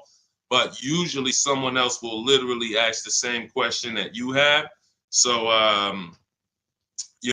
so we can start talking. I'm just sharing this to Facebook now. This entire stream is sponsored by my new digital book. It's called Cars from Home. 7 Steps to Saving Time, Money, and Avoiding Dealerships. You can get a copy for 75% off for the next 30 minutes in my TikTok bio, my YouTube, in my TikTok bio, my Instagram bio, the YouTube comments, or the Facebook comments. And the book's normally $97. Everything we'll be going over today will be out of that book. Every answer that I give you is out of that book. So if you want the entire blueprint and you don't want to remember the things that we're about to go over, you grab the book, and obviously everything we're about to go over, we wouldn't be able to cover everything that's in the book. There's like 100 questions that'll be answered in that book. So let me just share this to Facebook, and we'll get started with the first question that we got from TikTok. So type your questions in as fast as possible, and type your questions in one shot. Don't do like a part one, part two, and because then Dolan can't bring them into the stream. Okay, Dolan, let's get going. Let's throw up the first question, please. Nora, I'm upside down on my vehicle. How do I get out or pay off early? There's two ways to deal with negative equity. One of them is easier. It depends on the resources you have. So you have the option to pay the difference, which means you are actually going to say my highest offer for my car is $18,000, but I owe $20,000. That means I have $2,000 of negative equity. I'm going to pay that off. That way I can go and do a clean transaction for my next car. I don't have baggage going into my next car. And I get to maximize the value of my current car through what we call a bidding process. So we don't trade our cars. We only get bids from cash buyers like Carvana, CarMax, Kelly's Blue Book Instant Cash Offer, AutoNation, Car Gurus, and Driveway. That's 6 cash offers we get. These are companies that fight feverishly to buy cars. They pay more than dealers, and they write checks on the spot. You literally go, have your inspection, they go into the accounting department, and they come back with a check for you. This is not like selling your car on Facebook Marketplace. So they're going to pay more than dealers. So you want to make sure, if you can, you sell to them, because that's going to be the highest offer you're going to get for your car. And that's going to be the least amount of negative equity you will have. If you can't pay the difference, then you must trade. And trading is a curse word here, because you never get what your asset is worth trading. If I wanted to trade this phone, I'm not going to get as much as I would get putting it on the open market and getting prices and offers for it. So trading is a last resort. What happens is, if you can't pay the difference, you now will go shop for your new car, find a dealer willing to sell you the car at the lowest price, and then you would ask that used car manager to value your car. I do not recommend you go into the dealer and let them just mix the deals together. Write me a deal where you work in my trade-in with my negative equity. No, shop for your car, get your best offer from a dealer, new car, used car, or lease. And then once you identify the winning dealer, that's when you say, hey, can you take a look at my car? What's it worth to you? Now it's its own separate transaction. And if your payment was this $800 a month, you'll know, now what is my old car going to add to that? If my payment was $400 a month, now I know what is my old car going to add to that. And I can see what you're giving me for it, how much negative equity I'm going to bring into this transaction. And it's an easier way to understand the numbers. You don't want to be mixing transactions if you don't have to. And the key to understanding negative equity and the cause is you don't lease. That is the cause. The only way you're having negative equity is you continue to buy cars, but you're not a long-term person. You trade them in or replace them before the loan is paid off, and someone taught you not to lease. So you're going to continue to be in this repetitive cycle because you don't lease. There are emergency situations where you need to switch cars, but if you're not keeping your cars 8 years, this is rule number 1 in my book. You should be shopping for below market lease deals, not for purchases. So that's your 2 options. Decide which one you can do, and then you make your move. Now, and also keep in mind, you have loan to value ratios when you have to transfer. The bank's only going to approve about 20% of what the actual new car price is. So whatever car you're buying, if you're buying a $30,000 car, the bank's only going to approve 20% more than that. They're not going to allow you to slap $10,000 on a $15,000 car, because they're only, they have loan to value ratios. So what you want to do, if you have a large amount of negative equity, you want to shop for cars, and you want to shop for cars that you can get big discounts off of. There's certain cars that have rebates. They're not listed. But in my system, what I do is I teach you how to get bids on cars. You know, we have some people, I mean, I'll show you people who've gotten $15,000, $20,000, $30,000, $27,000 off. I'm not going to exaggerate. The biggest discount we've helped someone get using our strategies is Milligan on her Mercedes-Benz. She got $73,000 EQE, and she paid $51,000 for it, 54. It's $27,000 off. I got it up here. So if she had, let's just say she had 15,000 in negative equity, it's no problem. She's not going to blow out the loan to value ratios because she got a huge discount off the new price. So it's going to fall within the bank's parameters. But I hate negative equity. I call it the devil to your car deals. I call it the bad credit for people with good credit. So it's important that when you get out of it, you know what the cause is, because if you don't know the cause, you'll be in negative equity again in 3 years. Most of you who have negative equity, you should be moving from a purchase into a shopping for below market lease, and stop tying up your money in these cars, and you'll never have negative equity again. 8 long-term people who keep their cars 8+ years, you never have negative equity. See, that's, you know, there's a reason for that. I'm keeping my car, I'm paying it off, I'm beating depreciation, I'm getting all the money out of my car. Short-term people should not be buying their cars. Go ahead, Dolan.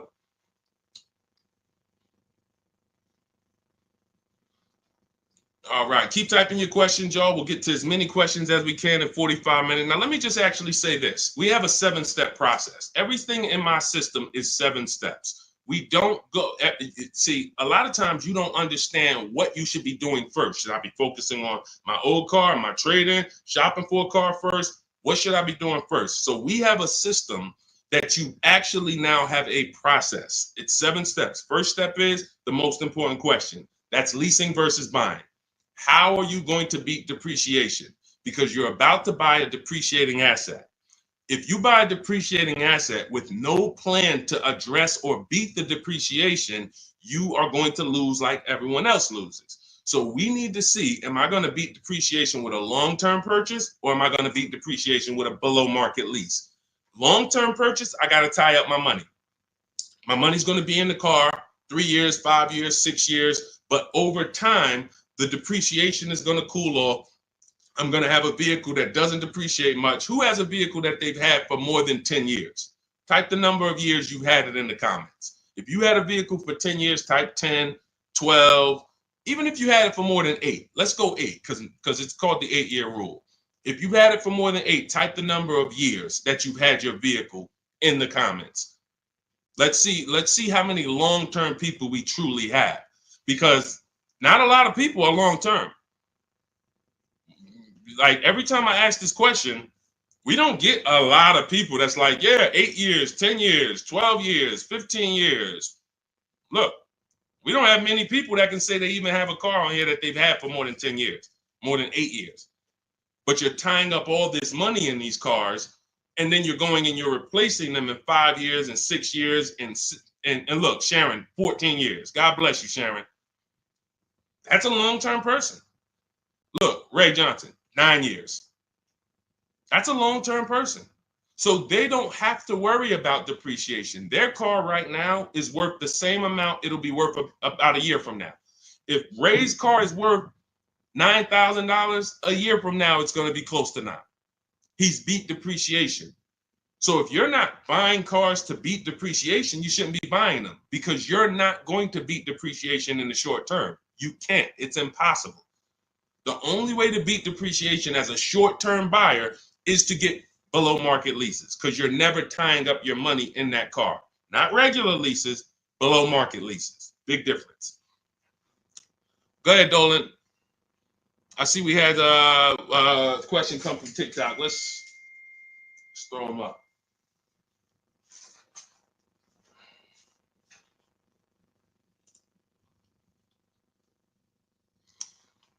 Okay, what about a fun car? I'm planning to keep my brand new car for 5 years. My previous car was a lease and traded in since I had positive equity. That you're going to lose. Keeping a car for 5 years, a brand new car for 5 years, you're going to lose. And I'm going to show you how big you're going to lose by doing this. You can't keep a car for 5 years. If you're telling me you plan to keep a brand new car for 5 years and then replace it, this is the depreciation curve. This is the depreciation curve. You're going on a sliding board. Whatever you paid for this car, let's say you paid $35,000. In 5 years, that car is going to be worth $17,000, maybe $15,000, depending on how much you drive. You're literally going down a sliding board, and then you're going down another sliding board when you get your next car. You're wrapping up money in these cars. Now, when we look at somebody like Ray, who kept his car for 9 years, his depreciation curve doesn't look like yours. It looks like this. See, this is what it looks like when you first buy the car. You're losing value every single day. You're losing thousands of dollars in value on a yearly basis. So when you go and say, all right, I'm going to just go buy this car, tie this up. Let me show you why you can't do that compared to someone who's leasing. You're going to spend thousands of dollars more. So you take somebody who got a below market lease like Zafrina. No, that's too. Let's use Zafrina. She gets a $65,000 vehicle. She's paying $579 a month. $65,000 vehicle, $579 a month. That's what we call a 1% lease or below. When you have your lease payment is 1% of the MSRP or less, that means that's a 1% lease or lower. She has a 0.88% lease. Now, she's not, over the next 3 years, she's going to invest in this car, $579 times 36. She's going to invest $20,000 to drive a $65,000 car. Now, if somebody bought this $65,000 car, what's their payment? Every $5,000, remember this rule, is about $100 a month on a 5-year loan. Remember that rule. Every $5,000, when you look at a car, is about $100 per month on a 5-year loan. So when you look at a $20,000 car, you should automatically say to yourself, that's going to cost me about $400 a month. You look at a $50,000 car, that's going to cost me about $1,000 a month on a 5-year loan. When you don't do that, now you let them put you in 6- and 7-year loans because you're not focused on what the real cost is. You're just like, get me to a low payment. I'll get you to a low payment. I'm going to put you in an 8-year loan. So we know this. Looking at her car, she would be spending roughly $1,300 a month if she bought that car. Even if she got an incredible deal, saved 10 grand off of the car, she's still going to be spending about $1,100 a month. She's putting $579 a month into this car. How do you compare $579 to $1,100?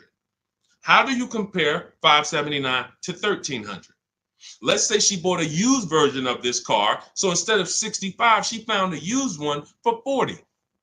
Every $5,000, $100, that's an $800 a month payment. How do you compare $579 to $800 for a used version? You can't. So when you're out here listening to people who've told you don't lease, they don't understand depreciation and they don't understand how to get below market leases. These are not regular leases. In order to get below market leases, you must employ competition.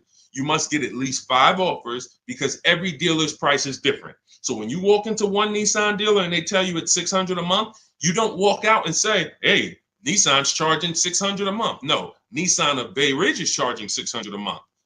But this Nissan deal over here might be at $500. This Nissan deal over here might be at $420. You need to stay at home, get multiple offers. You can do this my way through email using the systems in my book, or you can do it your way, calling around and get multiple offers. But once you see how different these offers are, you'll realize how many dealers have been ripping you off. And 80% of them do this. 80% of them, their best offer is not going to be below market. They're going to make a certain amount of money or they won't sell the car to you. But we find the ones who will. All of this is in my new digital book, Cars from Home. It's called Cars from Home, 7 Steps to Saving Time, Money, and Avoiding Dealerships. You can get a copy for 75% off for the next 30 minutes in my TikTok bio, my Instagram bio, the YouTube comments, or the Facebook comments. You'll have everything we teach step by step. You can Google the book, Cars from Home. It's already 5-star rated. We've already got tons of people using it, talking about it. And this is what I want for you. I don't want you paying above market or market value like everyone else is paying. You need to be paying below market value. And the only people that pay below market value are people with strategy. Okay, so I would tell you, Kitty Cafe, the first thing you need to be concerned with is actually leasing and not buying. You said you were a leaser. See, and oftentimes people who go from a lease to a purchase, I'm sorry to say you didn't get a good lease deal. Because if I'm paying, think about what Zafrina's paying. Let's continue to use Zafrina as an example. If Zafrina's paying $579 a month for a $65,000 car, $579 a month only gets her about $28,000. Let's call it $30,000 on a loan. So for her to go and get the same $579 payment, she's going to only have about $30,000 to spend on a car. If she goes with a 6-year loan, maybe she can get like a $33,000, $34,000 car. That's it. That's her loan. So she's going to have a hard time going from a $65,000 vehicle to a $35,000 vehicle. Most likely she's going to get something used. It's going to be older, and she's going to be like, why? I'll just keep leasing. But if she was paying what other people are paying for this same Jeep, which is probably, I would say a lot of people for the same Jeep would probably be paying about $800, maybe $900. People with no strategy, they're probably paying $900 a month to drive this $65,000 car. It's easy to justify. So they're paying $800-900 a month. Then yeah, she might say, well, maybe I'll just buy something because I'm paying almost $1,000 a month to lease. But that's the difference between a below market lease and an average lease. There's a big difference. All right. Go ahead, Dolan. Next question. The leasing versus buying thing is really what's hurting a lot of you. The leasing versus buying thing and the not getting below market leases. There's so many bad things about what's been out here with leases. It's horrific. I spend every day putting out information trying to dispel this. But I realize there is so many voices that have told you guys things, but here's the thing. I talk numbers and I show numbers. If you pay attention, the people who tell you about leasing never talk numbers. They never show you numbers. All they do is rent. Leasing is renting. Leasing limits you. You limit, they pick your mileage. You pick the mileage. It's so much bad information. But I've been leasing since I'm 22 in the car business. Got my first lease, Pontiac G6, $20,000 vehicle. I was paying $256 a month for it. Meanwhile, I had a friend, they're paying almost $500 for a Toyota Corolla. We both got a car for about the same time. They're paying $500. I'm paying $256. I'm seeing what they're going through with their car breaking down, getting older, because they kept the car for a while, getting older, and now I'm on my second car, paying a low payment. And as a young person, you don't want a $500 payment. I didn't need a $500 payment when I was 22. Just had my daughter. I needed that $256 payment. They had just had a family too, but they got to come up with $500 a month to drive about the same price car. The Corolla and the Pontiac G6 at that time were about the same price. You can't justify to me in any way that makes more financial sense. There's nothing you can say to me unless that person's going to keep the car, pay it off, and then keep the Corolla forever. If you're going to keep the Corolla for 10 years and then you pass it down to your daughter or your son at their first car and now you just got an extra car, that's a different story. You shouldn't be leasing if you're that person. But if you're a 5-year, 6-year owner, 7-year owner, and you're just paying these high payments, you pay your cars off, and then you go back into another finance, you're just overpaying. You're throwing thousands of dollars out in the garbage, and there's no way around it. You put me against anybody. You put me on the stage with Dave Ramsey himself, the guy who has programmed thousands of people never to lease cars, and you give me 15 minutes. I don't need 2 hours with Dave. I don't need to debate you for 2 hours, Dave. If we're not talking about investing in mutual funds, you do a great job there. We're talking about the financial aspects of below market leases. Let me show you what a below market lease looks like. Let's consider what a person who buys their car is going to pay versus a person who gets a below market lease. Let's look at the resale values of this person who buys their car. When they go to trade that car in, what they're going to get back. And let's look at the net money they have lost compared to the person who got the below market leases. I will prove it to you in 10 to 15 minutes. And are you willing to tell your millions of people that you have programmed incorrectly because you know nothing about buying cars? You have programmed people based on you being a financial advisor, not a car person. You haven't seen thousands of car transactions to be able to say what you're saying. I've been involved with credit. Credit's a big part of what I do over the last 15 years. I don't teach it. Why? It's not my expertise. It's not my lane. It's easy for me to say, hey, I got a lot of people need to know about credit. Let me just start giving y'all some credit advice. No, because I respect the people who have learned credit to the T. Dave Ramsey decides I want to teach about cars. That's where he has led millions of people astray. And he has thousands of people investing in cars, short term, losing on resale, getting killed by depreciation. And they're like, well, Dave told me to do this. It's hard. It's hard to help. It's hard to get those people to unlearn. Go ahead, Dolan. Next question. Keep typing your questions, y'all. We will get through as many as we can in the stream. Good point. I only financed as I wanted to upgrade from my lease. My lease was $180 a month for 36 months. That's a big change. $180 gets you $10,000 on a finance. That's all $180 a month gets you. Now, if you put money down, that's different. Obviously, there's a lot of cars most cars don't lease for $180. So I'm assuming that you put some money down to get there. But again, what were you driving for these payments? You're driving a brand new car. There's no comparison. When you're getting below market deals on leases, there's no comparison. Again, let's look at Charles. Charles gets a Palisade, $48,000 vehicle. Some people, and you may own one of these. And if you were honest, you say, Deshone, I own that vehicle. How much is your payment? No money down. Probably $800-900 a month. Probably $1,000 a month. He's paying $597. Some people say, oh, Deshone, don't they limit you on mileage? No, you pick the mileage. Look at Jen. Jen got her Honda CRV. She's paying $512 a month. It's a $40,000 vehicle. That's normally $800 a month to buy on a 5-year loan. She's paying $512 a month, and then she upgraded the mileage from $12,000 to $18,000, and her payment went from $512 to $563.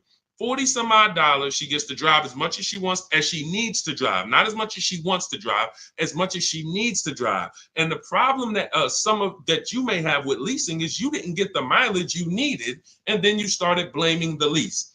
You knew you drove 15,000 miles a year, but instead of getting 15,000 miles a year, you took the 10,000 mile a year option.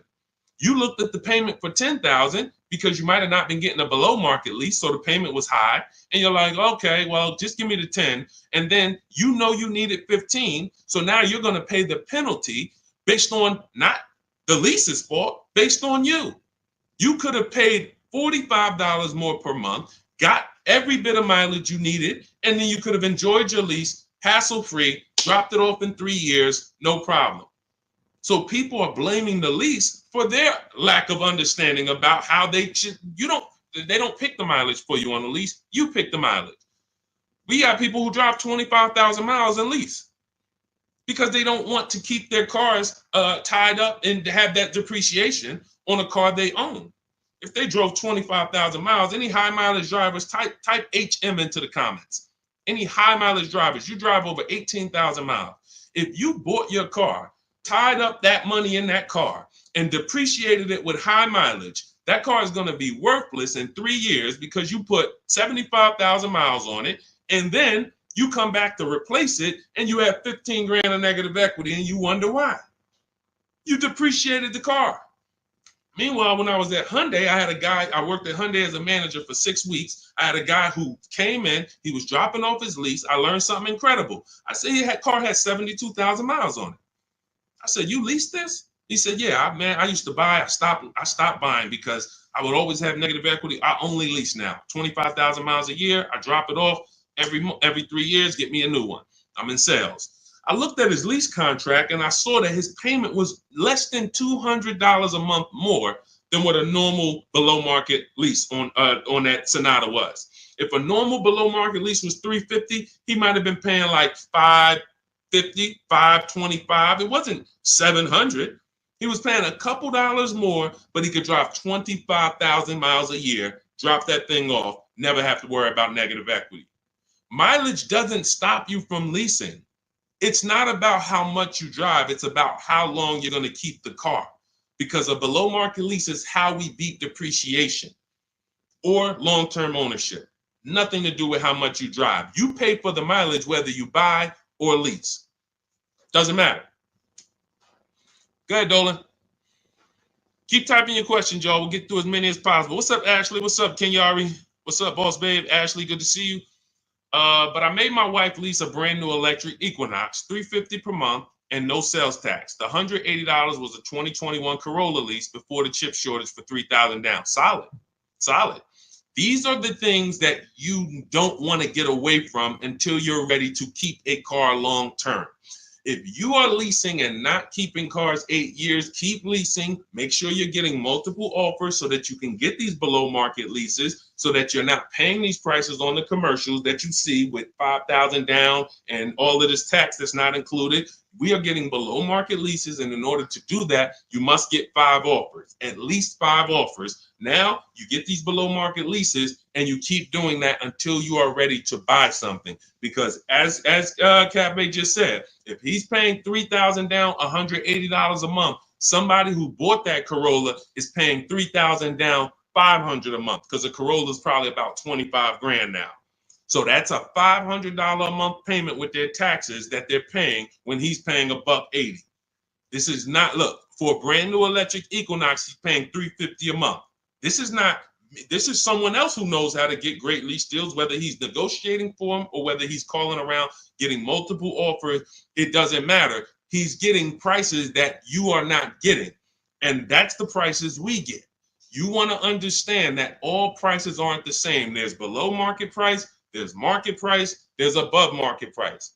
Above market is for the people with no strategy. You just walk in and you sign the deal. You might say no one time, and then the next offer you sign it.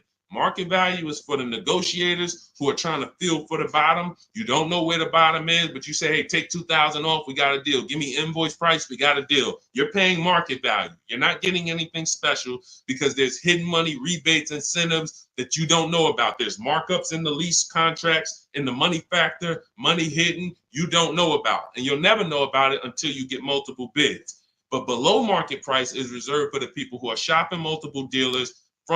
We do it from home, getting multiple offers, and now you're paying $350 a month for a car that other people are paying $600 a month to own.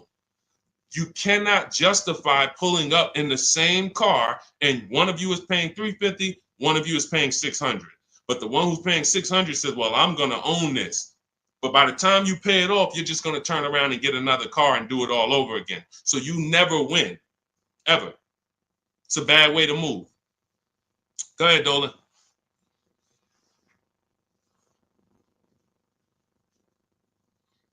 What's up, Ray Johnson? Do you need to... Hold on. Do you need to know all the bells and whistles? I don't know what that means. Can you rephrase that question? Let's type it in another way because I don't know what you mean by that. Can you elaborate? What about the people that drive high miles? You should still be asking yourself, how am I going to beat depreciation?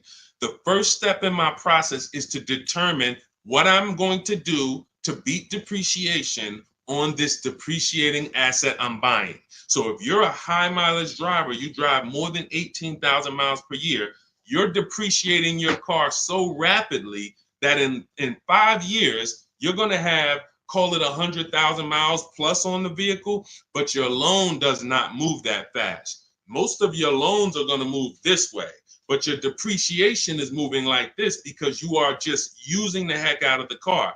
This is point and proof that you pay for usage, whether you buy or lease. If you bought a car and put 100,000 miles on it, you do pay for that. If the same person bought the same car, but they only put 50,000 miles on it, their car's worth more than yours. They can sell it for more. So you lose based on your usage. So in the short term, you can't win driving high miles because you are literally destroying the value of your car. Then you flip to another car. That'd be like you doing this. Hey, do me a favor. Give me this car, let me depreciate it like crazy, then let me swap it out and let me get this car depreciated like crazy, and you just keep doing it. Depreciate it like crazy, but you're never getting to the point where the car is paid off and now the car starts to depreciate like this. That's for the people. If you have a car that you've had for 10 years, 12 years, 9 years, 14 years, this is what the car is depreciating like. You're losing a little bit every year. If it was worth $9,000 this year, it's probably worth $8,200 next year. You beat depreciation. And that's when you enjoy, this is the benefits of ownership. This is what I call in my book, the reward stage. You don't get here without long-term ownership. And if you're not built for long-term ownership, that is okay. But what you should be doing is doing what my client who was in Hyundai did, doing your high mileage lease, shopping for a below market lease, and then driving the mileage you need and dropping off your car in 3 years and going and getting a new one over and over again. You're never tying up your money in these cars. If you're going to tie up your money in these cars, you better have it in there for the long run. If you're going to tie up your money for 5 years in a depreciating asset, you are losing money in depreciation. Like you can't get it back. That's why you're never happy with what the car is worth.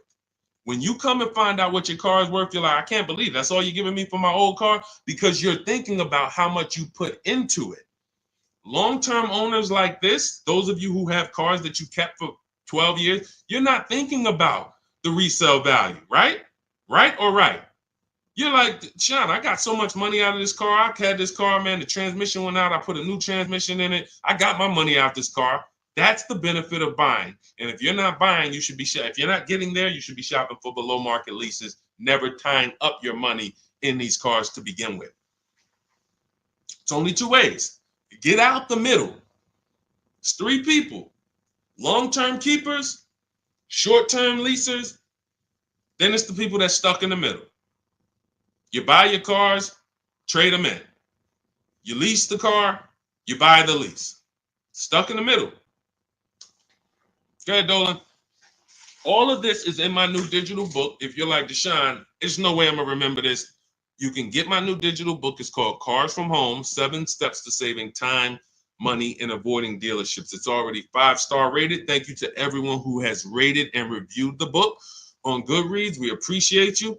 You can get your copy. It's normally $97, but for the next 30 minutes, you can get your copy for $24, which is 75% off if you get to my TikTok bio, my Instagram bio, the YouTube comment link, or the Facebook comment link before the 30-minute timer hits 0. After the timer hits 0, price does go back up to $97, and it's worth every penny of $97. This book will be the top 3 most valuable books in your library. And when I say valuable, I mean the books that save you money. There's only a few books. I got a bunch of books. You guys can see I'm grabbing them. There's only a couple of these books that have actually put money in my bank account or helped me save money. There's not a lot of them. This will be the top 3 most valuable books to your bank account. That's all I care about. So go grab your copy, TikTok bio, Instagram bio, YouTube link, or Facebook comments, and you'll have everything we teach in the blueprint of how to get below market leases, below market purchases, below market new cars, used cars, high mileage driving. Everything is in there step by step. It's a blueprint. All right. Go ahead, Dolan. All right. Buy a car for the first time. I'm going through my bank. My budget is $8,000 and I finance the rest. So you have $8,000 cash. You want to see, can I get a vehicle without using that cash? So if you're talking about financing, first thing you want to decide is, what can we get without a down payment? So depending on where I want my payment to be, let's say $350 a month. Maybe I want it to be $350 a month for 5 years. Well, can I get a car with everything I want, everything I need, $350 a month for 5 years? That's my budget. If I could do that, I don't need a down payment. Now, if you say, okay, $350 a month for 6 years, no money down, that's a little more money. If you say, all right, $350 a month for 5 years, but then I'm going to use some of my down payment. Now I can get even more car.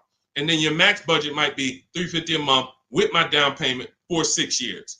See, all of those numbers didn't change, but the terms changed and what you bring to the table changes. That budget doesn't change, but you don't realize if I get a car for $350 a month for 5 years, I paid less than if I get a car for $350 a month for 6 years. So these is how we budget. I actually have a tool in my book called the Perfect Budget Calculator I created, where you put in your preferred down payment, you put in any equity you have from your old car, you put in your max monthly payment, you put in the average interest rate, and it'll give you up to 6 goals that you shop from. So when I went and got my used Infiniti truck, I had 6 goals. One of them was no money down 5 years. Next one was no money down 6 years. Third one was money down 5 years. Money down 6 years. Then the fifth one was money down and the equity I had from selling my old car. And then the sixth one was money down, equity, and 6-year loan. See, there's multiple ways to budget where you don't go over your max. But I find the problem is when we budget with our max in mind, I only want to spend $500 a month, $500 a month, $500 a month. You usually go in and you spend what? $600, $550. You're putting $1,500 on a credit card because you didn't calculate the taxes. The tool in my book, the Perfect Budget Calculator, calculates the taxes in your state. So you don't go in and say, oh man, I didn't know there was another $3,000 in taxes and fees. Who's had that happen? Oh man, I thought we was making a deal, but you forgot about the taxes and fees. See, all of this stuff you don't realize should be normal in a complex financial transaction. But what they've taught you in the car business is to just treat car buying like you're buying a TV because it makes them very rich. I've been in the business for 14 years. I sat next to people who I know shouldn't be in the business, but they're not going to get them out the business. They make a lot of money for the dealerships. They'll always have a job. Even if they get fired here because the customers start complaining, they'll go there and they'll say, hey, look, I made 300 grand at my last place. Oh man, when can you start? These people are always going to have a job. So when you look at the industry and say, okay, if this is what the industry is like, what do they care about me? They don't. The 20% of dealers who get up every morning and they do the right thing. They want to beat their competition. They're honest. They want to make sure that they're giving you the best service. It's 20%. 2 out of 10. You're going into your local dealer and you're buying from them, not realizing that's an 80% dealer. All they do is make a lot of money on their customers. If they can't make a lot of money on their customers, they won't sell the car. And you know what's beautiful about the car business? For those of you who are wolves and sharks and evil, it's not about the customer winning. It's about you making the customer think they won. I'm going to say that again. For those of you who are like, what business could I get into where I can make 200 grand? And I don't need to have morals as long you are trained to make the customer think they won. And that's all it's about. If that's why you start high and you come down. If you know your price on your car is $600 a month, you start at $800. This is what the worst people do. You know that the full price for your car is $600 a month. When Mr. Jones sit down, hey, Mr. Jones, all right, we got a great proposal for you. Great news. We're going to make you a great deal today. Your payment's $790 with $2,000 down. What? That seems like a high for this car. The car's only this. That seems real high. And then I didn't even want to do any down payment. All right, so you didn't want to do a down payment. So, all right, look, if I could get the down payment out, your payment would go from $790 to now it's $840. No down payment, though. What's more important than you, the payment or the down payment? No, well, both. But what's more important? If you had to pick one, well, I really don't want to do any money down. All right, so right now we're at $840. Where can we agree? I'll talk to my manager. Where can we agree that you'll be happy? Because I want to make you happy, Mr. Jones. Nah, I mean, I'm thinking of paying I really wanted to be at $500, Mr. Jones. I understand. Where'd you come up with that number? I just thought I'm looking at the car. I'm thinking, 500 seems fair, but follow me, Mr. Jones. You're looking at this car. You know where the demand is. You know there's no cars around. This is all stuff that's not true. You don't know where the demand is because you haven't shopped. There's no cars around. You don't know that because you haven't shopped. But these guys we are absolutely trained to, if you want to use your powers for evil, it is very easy to get you. That's why we don't shop that way. I would never send you in to deal with people who negotiate every day for a living like this. Your power is being at home, having multiple dealers compete for your business, and that's how people like Tasha get these deals. Thousands off on a brand new car, only 1-year-old car. This is how we got grandmothers who do this. Look, India, ridiculous deal on a Toyota. Look, Hyundai, $365 a month, no money down. 2024 Hyundai Elantra, limited with the leather in it. She didn't get that going in negotiating. You can't. But from home, that's where the power is. That's why our entire system is called Cars from Home. I can sit here and walk you through why you can't win. I don't care who you are. So when I'm telling you, you have to change the way you shop. When people say there's no deals, they're right. To you, there's no deals. To someone who doesn't have shopping strategy, doesn't know how to put dealers against each other, there are no deals. But to people like us, we've been making deals. Let me show you, Bonita. Let me show you a pandemic deal. When people were out there thinking, no deals, Deshone, this is so bad. When is the market going to change? Look, Bonita, 2022, she leased her dream vehicle, a 2023 Kia Telluride. She put $600 down, drove off $600 a month. She gave him $600, drove off. No money down lease. People were leasing and buying these vehicles for $10,000 over sticker. I'm not on here to talk to you about hundreds of dollars. What do I care about hundreds of dollars? You think we're on here? You think we're getting together to gather you guys to talk about hundreds of dollars? That doesn't matter to me. Thousands is all we talk about. Every single thing we discuss here is $1,000 mistakes. You not leasing when you should be leasing. $5,000, $7,000 mistakes minimum. You not getting multiple offers on your car. Could be depending on the car, you look at somebody like Kimberly. Kimberly gets $20,000 off her Maserati. $20,000. Sean gets $20,000 off his F-150 Lightning.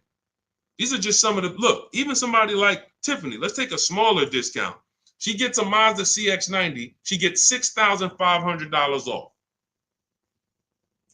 What happens? There are people who got that same car. You won't say, they're not going to say it. They'll never say it. They'll never come on here and say, hey, Deshone, I got that same car you just showed her get, and I only got $2,000 off. They won't say I overpaid by $4,500 because I didn't know this. But I'm telling you, I know this because I've been working with people around the country. So understand, we're not here to talk small numbers. When we're tapping in, we're asking you to tap in, lock in, so that you can actually keep thousands and thousands of dollars in your bank account instead of putting it in these cards or giving it to these dealers. That's it. So everything we discuss is out of my new book, Cars from Home, 7 Steps to Saving Time, Money, and Avoiding Dealerships. It's a 7-step process. Doesn't matter whether you're leasing, 7 steps. Doesn't matter if you're buying new, 7 steps. Buying used, 7 steps. You want to sell your leases, which who didn't know you could sell a lease? Put a question mark. Who didn't know you could sell a lease? Type a question mark in the comments. Question mark. Deshone, what do you mean you could sell a lease? Okay, thank you. We're renovating with the jeans. Okay, look, Lynn, Brooke, Miss Tucker. Look. How much does that cost you?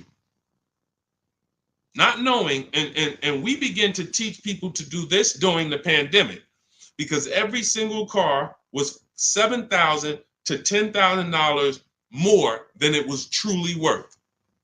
So a Jeep Grand Cherokee, I sold my Jeep Grand Cherokee for $28,000 after I had leased it for 3.5 years. 39 months, I leased it, and then I sold it for $28,000. The vehicle, brand new, was $35,000.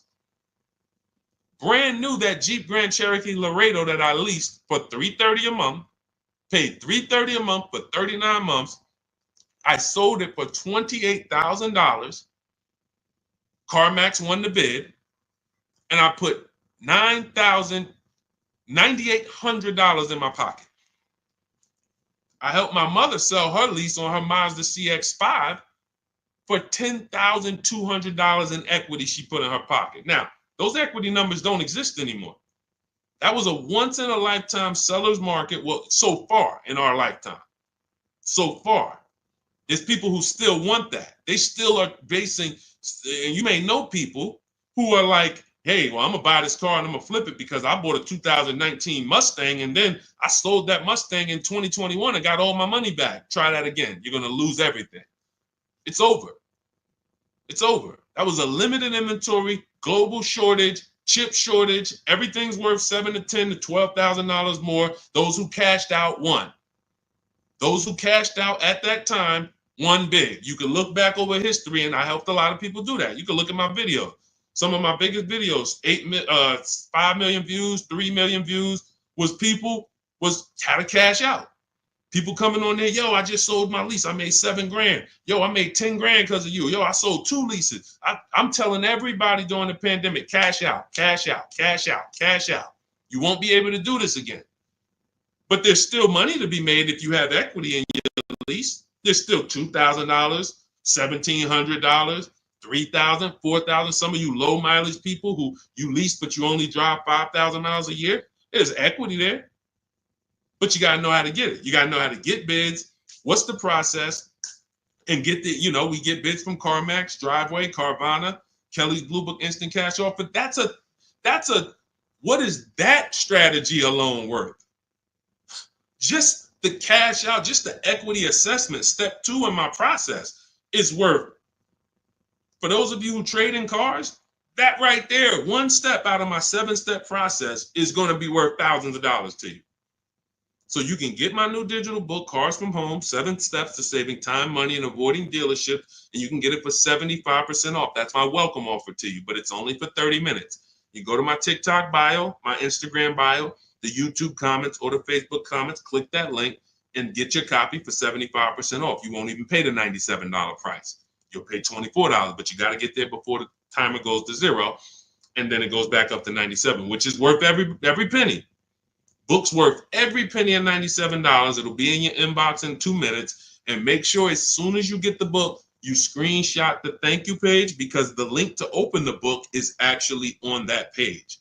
You open the book on that page, and I also email you a copy, but my support team's email is actually on that page as well, because sometimes you type your email wrong, you're typing fast, you're trying to hurry up and get it before the sale ends, and then you end up typing your email wrong. We can't send the book to a wrong email, so that you'll have my support team's email there. But this is the most serious thing outside of buying a house. There's nothing more serious to me. And some of you are not going to even buy houses.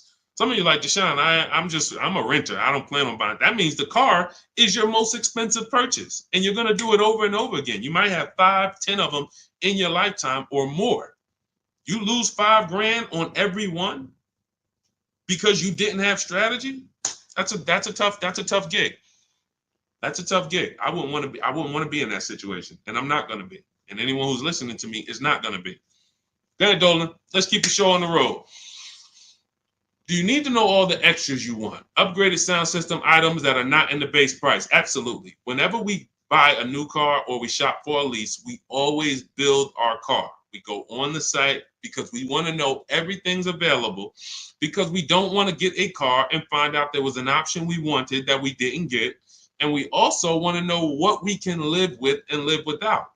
And we want to build our car to come up with an MSRP. So if the car you want the panoramic sunroof, you want the blind spot monitors, which most cars come with now, whatever it is, you need to have an idea of what that's going to cost. So once we build out our car, we determine our car is $42,900 the way we want it.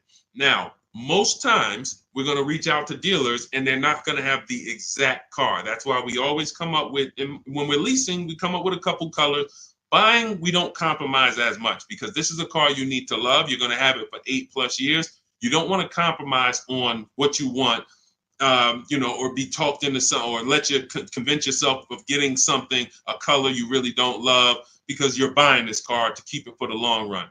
Now, on a lease rather, you can be much more flexible, because in 2.5 years, you're getting ready to shop again. You get a 3-year lease, 2.5 years, 6 months left, it's time to shop again. So we want to make sure we can be more flexible with that. But yes, we want to know how much it's going to cost so that we can start to budget We always say with a lease, when we build out our car, we take 1.25% and we use that as a gauge of around about what it should cost. So if we're looking at a car that's $42,300, we multiply that by 0.125 and we say, okay, 528, that's a fair below market lease deal. Now, if we can do better than that with bids, we will. If the lease program is not as good, when we get our bids, it might come in at 1.3, 1.4, our best offer. We're going to have more offers than that. If your other offers aren't higher, then you didn't shop the right way. Because when you shop, you should see a $3,000 to $5,000 to $7,000 difference from your best offer to your worst offer. When you get offers the way we teach, you're going to get more market value, below market value, above market value. You're going to see them all. And you're going to be like, wow, I can't believe all these dealers, this their best offer? Yes, they want to sell and make a lot of money. But we don't care about them. I don't focus on the 80%. We're looking for the 20%. So we use this as a gauge to say, all right, this is around about what I think I should be looking at paying, depending on the deal that I get when I actually get my offers. So that's why it's important for us to build the car. Those are all the reasons it's important for us to build the car before we actually go shop for it. Okay? It's a great question. I see you. I'm leasing this year. There you go. If I could get more people to lease, wake up and look. I don't want you leasing if you're keeping your cars 8 or more years. That's the key, because sometimes people will come on the stream, hey, is this all about leasing? No. If you're buying, there's so many things you need to know about getting below market purchases. New cars, used cars, we haven't had those questions come in. People are not really asking questions about used cars and things of that nature, but I'm answering the questions that Dolan puts up that you guys are writing. So when we look at purchasing, there's a ton of questions that we got to look at, ton of questions. But when it comes to people not keeping their car 8 years, you should be shopping for leases. You're not keeping a car long enough to beat the depreciation. The depreciation's going to kill you, not the loan. Doesn't matter. Loans, okay, you could pay cash. Doesn't matter. The depreciation's going to kill you. That's what you're doing. You're buying a depreciating asset, trying to keep it short term, flip it, and do it again. You can't win. The only way to win with a depreciating asset is long-term ownership, or never tie your money up in it in the first place, which is a below market lease. Go ahead, Dolan, throw that one back up. Arturo, does your credit score affect the lease? Sure. You want to have fair credit. I always tell people you want to get to about a 660, 680, similar to if you were trying to get a good deal on a house. You would be trying to set yourself up with a good credit report to buy a house. Now with leasing, you can also lean on payment history. So if you have a $400, $500 a month payment, you've been making it on time for 2 years, that weighs heavily in you getting approved. So I always say it's nothing that gets you approved for a new car like a paid on-time payments for your old car. The banks look at that and say, well, hey, we can see, yeah, credit cards might be high, but they never miss the payment on their car. They never miss that $500 payment. That means something to the banks when your credit score is a little in that marginal in that marginal range or that mid range. So I always tell people, get to a fair range, work on your credit so that you're able to lease, and don't tie up your money in a long-term purchase because you can't lease right now. If I couldn't lease right now, my only mission would be to get an inexpensive car, get my credit to a 660, 670 to lease. I wouldn't be trying to get a Dodge Charger, $20,000, $30,000, $40,000 car. I'm going to pay 20% interest. And when I go out to replace that car, I'm going to have so much negative equity because the interest alone is going to bury me because I don't have good credit. So now I'm no closer to leasing. My payment is going to be high. And I usually end up with an older car because I'm trying to squeeze my way into a nice car that I could show off and feel good about. Nah, I mean, I work hard. I want to be able to drive something that, I feel good about. But you haven't qualified yet. You haven't qualified to drive something great yet. If you have a 500 credit score, 600 credit score, you're not qualified to drive something ideal yet. You should be sacrificing to get set up so that I can make a power move. And what you do in getting set up is you get the least expensive car. that you can get a loan on. You get a $10,000 car, quality, small car. Try to get something that brand new was $24,000, $25,000, Hyundai Elantra. Get yourself a smallest car that you can qualify for, and you have minimal payments, $200, $250 a month payments. You pay those payments on time. You make sure it's a quality car, and you go and you make a move for a lease once you've established yourself. Or you can just do what other people do and say, you know what, who could get me in this brand new whatever, or who could get me in that, used Mercedes? And you're going to lose in every way. The quality of the car is not going to be ideal. The loan is going to be out of control. The interest is going to be great, ridiculous. You might not get a great price on the car because you come in looking desperate. You need a car, not want a car. You need a car. So nothing is working for you. Everything's against you. So it's much better for you to discipline yourself. Say, look, I don't mind driving something that I don't feel great about, but I'm working on my credit. I'm going to make these payments on time. I'm going to get myself to a 660. I'm going to have 2 years of on-time payments, and then I'm pulling off the lot in a brand new lease. Power moves. That's a plan. Go ahead, Dolan. And in my book, that's called the SMART car strategy. It stands for saving money at the right time. If you can't qualify for a lease, your only goal should be to set yourself up to lease. Now, if you're buying and your credit's not good, I'm an 8-year person. I keep my cars 8 or more years. Nothing wrong with buying a higher priced car and refinancing it later. So if you say, hey, I need to get, if you're a long-term person, your goal should be get a great price on the car.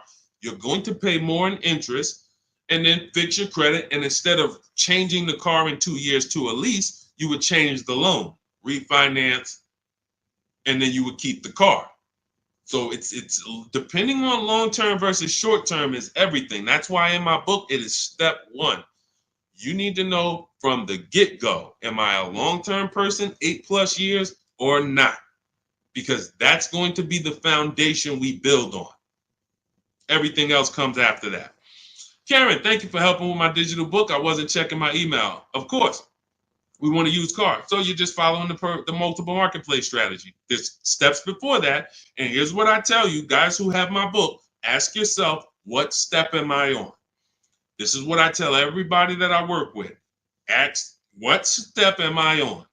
Because if you're doing step 3, but you have not done step 1, that's a clear indicator. Oh man, I haven't done step 1. Step 1 is leasing versus buying. Most important question. How are we beating depreciation? We go into deep. I show you lease scenario, purchase scenario, lease scenario, used car scenario, to make it very clear that if you set out to buy, but you should have leased, can't help you. You're lost. And I talked about that earlier. We ran Zafrina's $579 a month payment versus what a new car would cost her, which would be $900 or $65,000 car. That would have been $1,100. Or a used version was $800. So you can't compare that. If you go out and you get a great deal on a purchase and your payment's $700 a month, then that means that lease payment probably would have been $400 a month. There's no way to, how do I get out of this? You shouldn't have been in it. That's why this is step 1. So what was that question? What was that question? I don't even know how I got on that. Oh, you said I want a used car. Yeah. So so you want to ask yourself, where am I at in the process? Because we're not in the market until step 5. Step 5, we're in the market. That's when we're on our marketplaces, shopping, narrowing it down. We have specific ways we narrow down used cars. This is not just general information that you could find on social media and you Google it, how to buy a used car. Yeah, good luck. That stuff means nothing. Car salespeople are been watching those blog articles for years saying, okay, this is what they're coming to do. Don't tell them you have a trade-in. Okay, good. Stuff has been around for 20 years. What we're doing is we're narrowing it down when we get to step 5, based on title history, service records, accident history. Then we're narrowing it down and we're coming up with our top 5 choices, top 3 to top 5. Then we're verifying who has bogus fees, who put one price online that they're not going to honor. So all of these This is my top 5 list, but some of these might be fake prices. So we need to verify that. And then we're going to get the new car price to find out what the true discount was. How much was this vehicle brand new? When I bought my Infiniti truck, I narrowed it down to 4 choices. They were all white, between $30,000 and $32,000. Sounds similar. They're not. You're looking at 4 white Infiniti trucks between $30,000 and $32,000. Similar miles, all 2020s. They were 3 years old at the time. Looking at all 3, whoa, these vehicles look similar. Once I got the brand new price, I found out one of them was $46,000 brand new. The other one was $48,000 brand new. The other one was $52,000 brand new. And the one I ended up getting was $54,000 brand new. Big difference. See, so what seemingly was close was nowhere near close. The furthest apart was 54 to 46. It's an $8,000 difference between the least expensive one and the most expensive one. But without the brand new price, you don't know that. You're choosing the wrong vehicle, thinking, oh, I got a good deal. No, the good deal was that other one that you didn't pick because you didn't have the brand new price. So that's step 5. But we got plenty of things we do before that to verify the DNA of the vehicle, check the data. And look, let me be clear. It takes me 90 minutes to buy cars. I'm not putting a system together that takes days. I'm not going to do it. It's not necessary. Choosing your vehicle, that might take you days. Going and looking at cars, test driving, that might take you days. Deciding what you want. We call that shopping. That's a step in my book. Shopping, not buying. That's deciding what you want. But once you know what you want, 90 minutes. Now, first time you use our system, it might take you 2-3 hours because you're just learning. You're overthinking. Haven't trusted our process yet. That's normal. But once you see, wait, this is simple steps. I'm going to websites, putting information here, looking at this. This is stuff a high school kid would do. If I could teach a high school kid to buy a car, it'd be easier than some adults because they don't have to unlearn much. Adults, it's like, hey, but I don't have to go into the dealer. You know, hey, Deshone, I went into the dealer and this is what they said. Deshone, my dealer called me and they said this. Well, when did I tell you to talk to the dealer? I thought you were coming to use our system because you didn't want to talk to the dealers. Yeah, you're right. See, that's overthinking. Now, that doesn't mean you're going to lose because we got a lot. That's how a lot of people come. You're trained to do things one way. You have to unlearn that. But once you see what we do, you're like, man, I can do this again next time. It'll take me 2 hours. I get any car I want in the country, Bentley, Rolls Royce, Corolla. It's going to take me 90 minutes because I'm using the internet. We're emailing. You know, I'm not getting in my car and driving to a dealer. So that's what we need to focus on. I know you have the book. Make sure you're asking yourself, where am I in the process? Start with step 1, just check them off. Step 7 is delivery. So when you check off delivery, you're done. You got your car. All right. Everything that I'm teaching is in my new book. It's called Cars from Home. It's a digital book. It's called Cars from Home, 7 Steps to Saving Time, Money, and Avoiding Dealerships. You can get your copy for 75% off. It's part of my welcome offer. It's normally $97.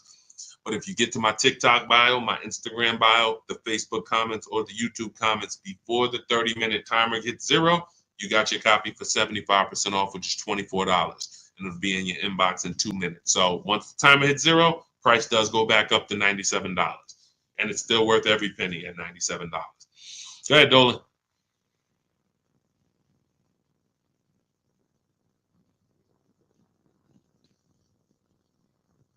Dolan, you there?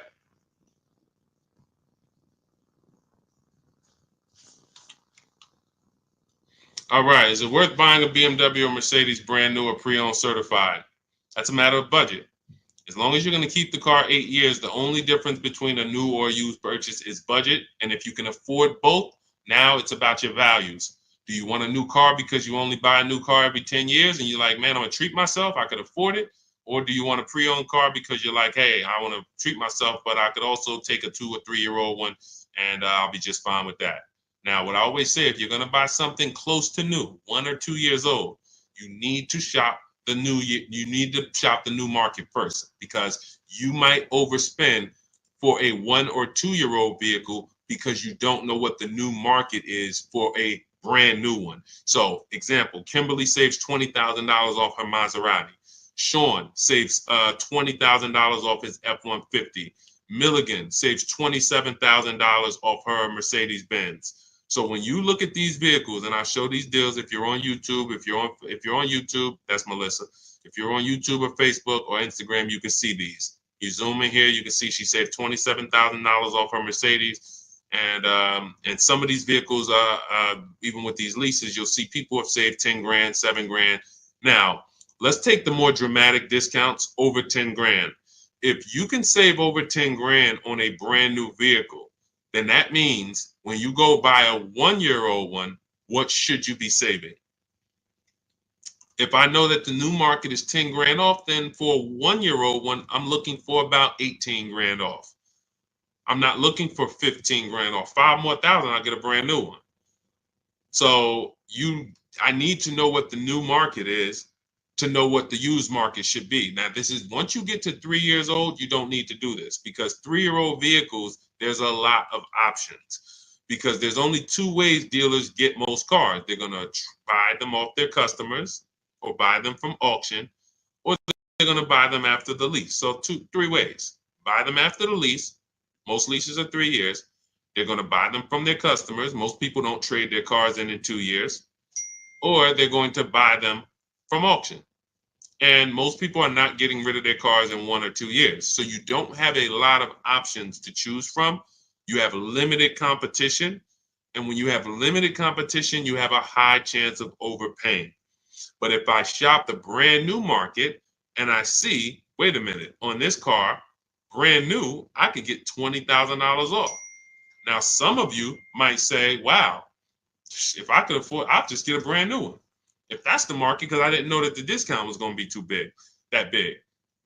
But once you see this, okay, I know I can't pay more than on a used one.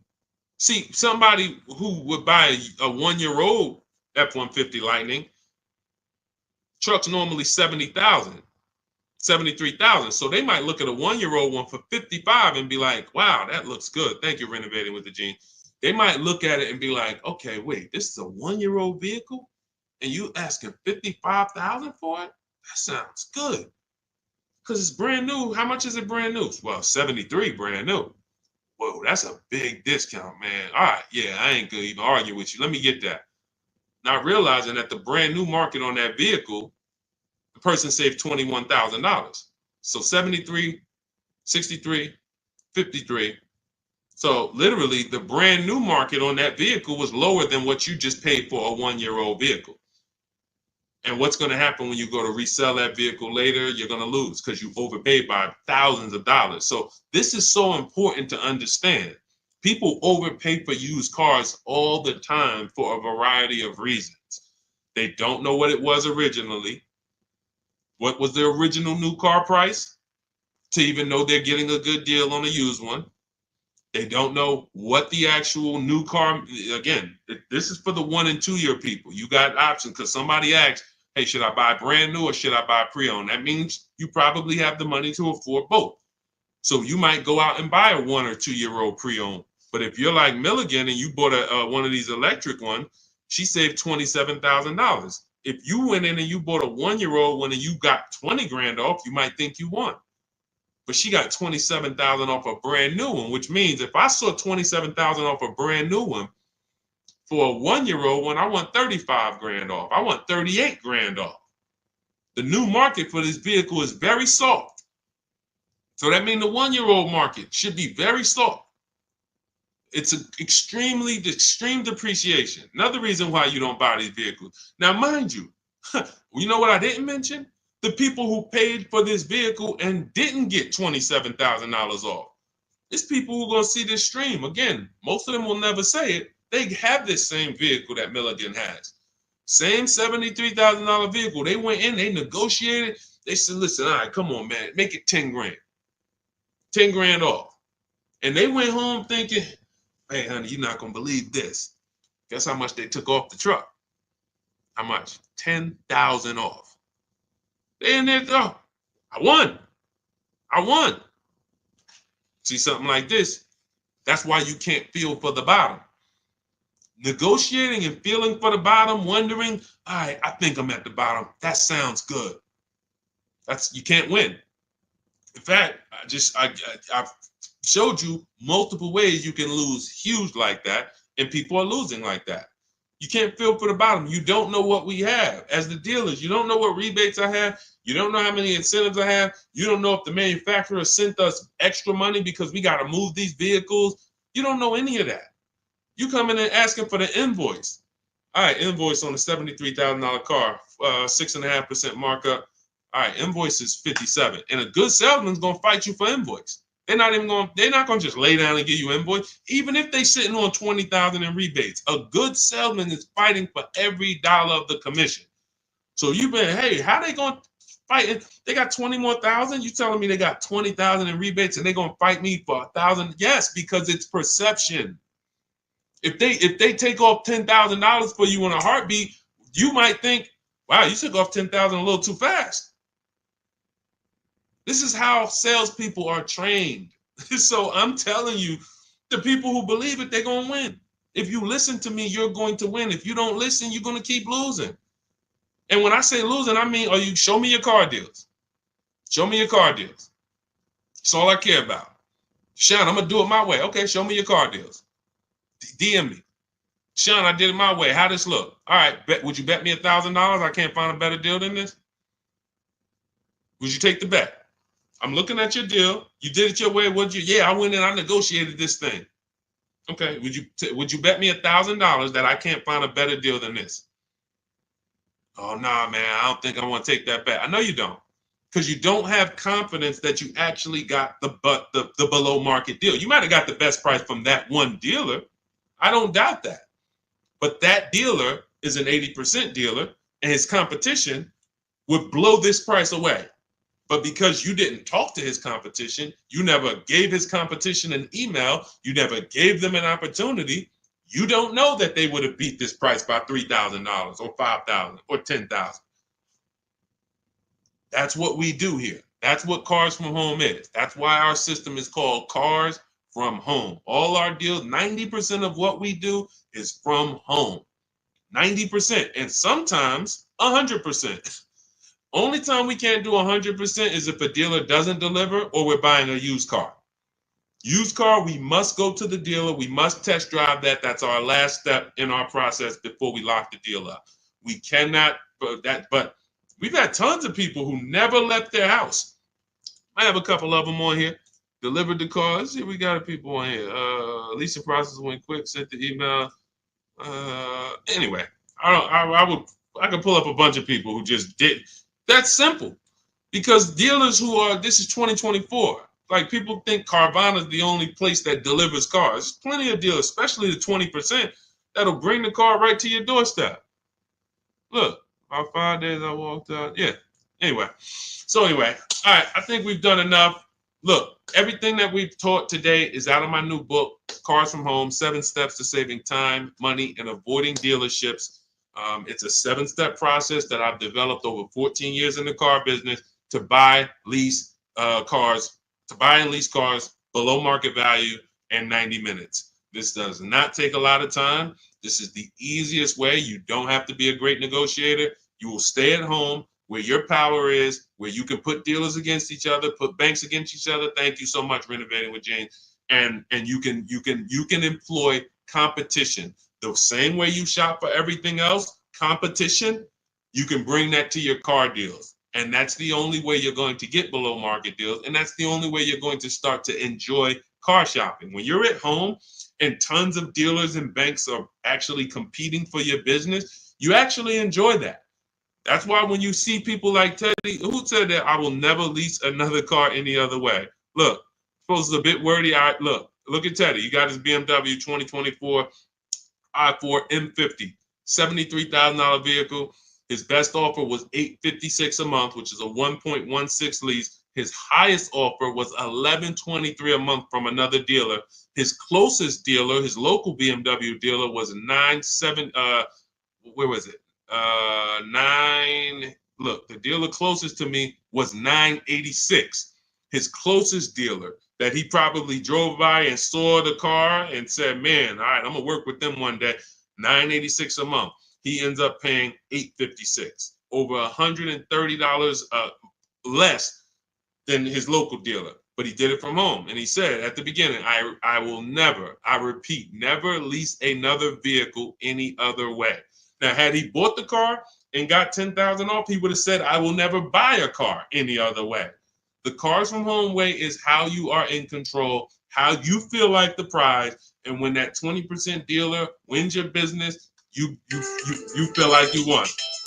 You know you won. So, all right, let me get out of here, y'all. Grab your copy as my welcome offer to you of Cars from Home, 7 steps to saving time, money, and avoiding dealerships.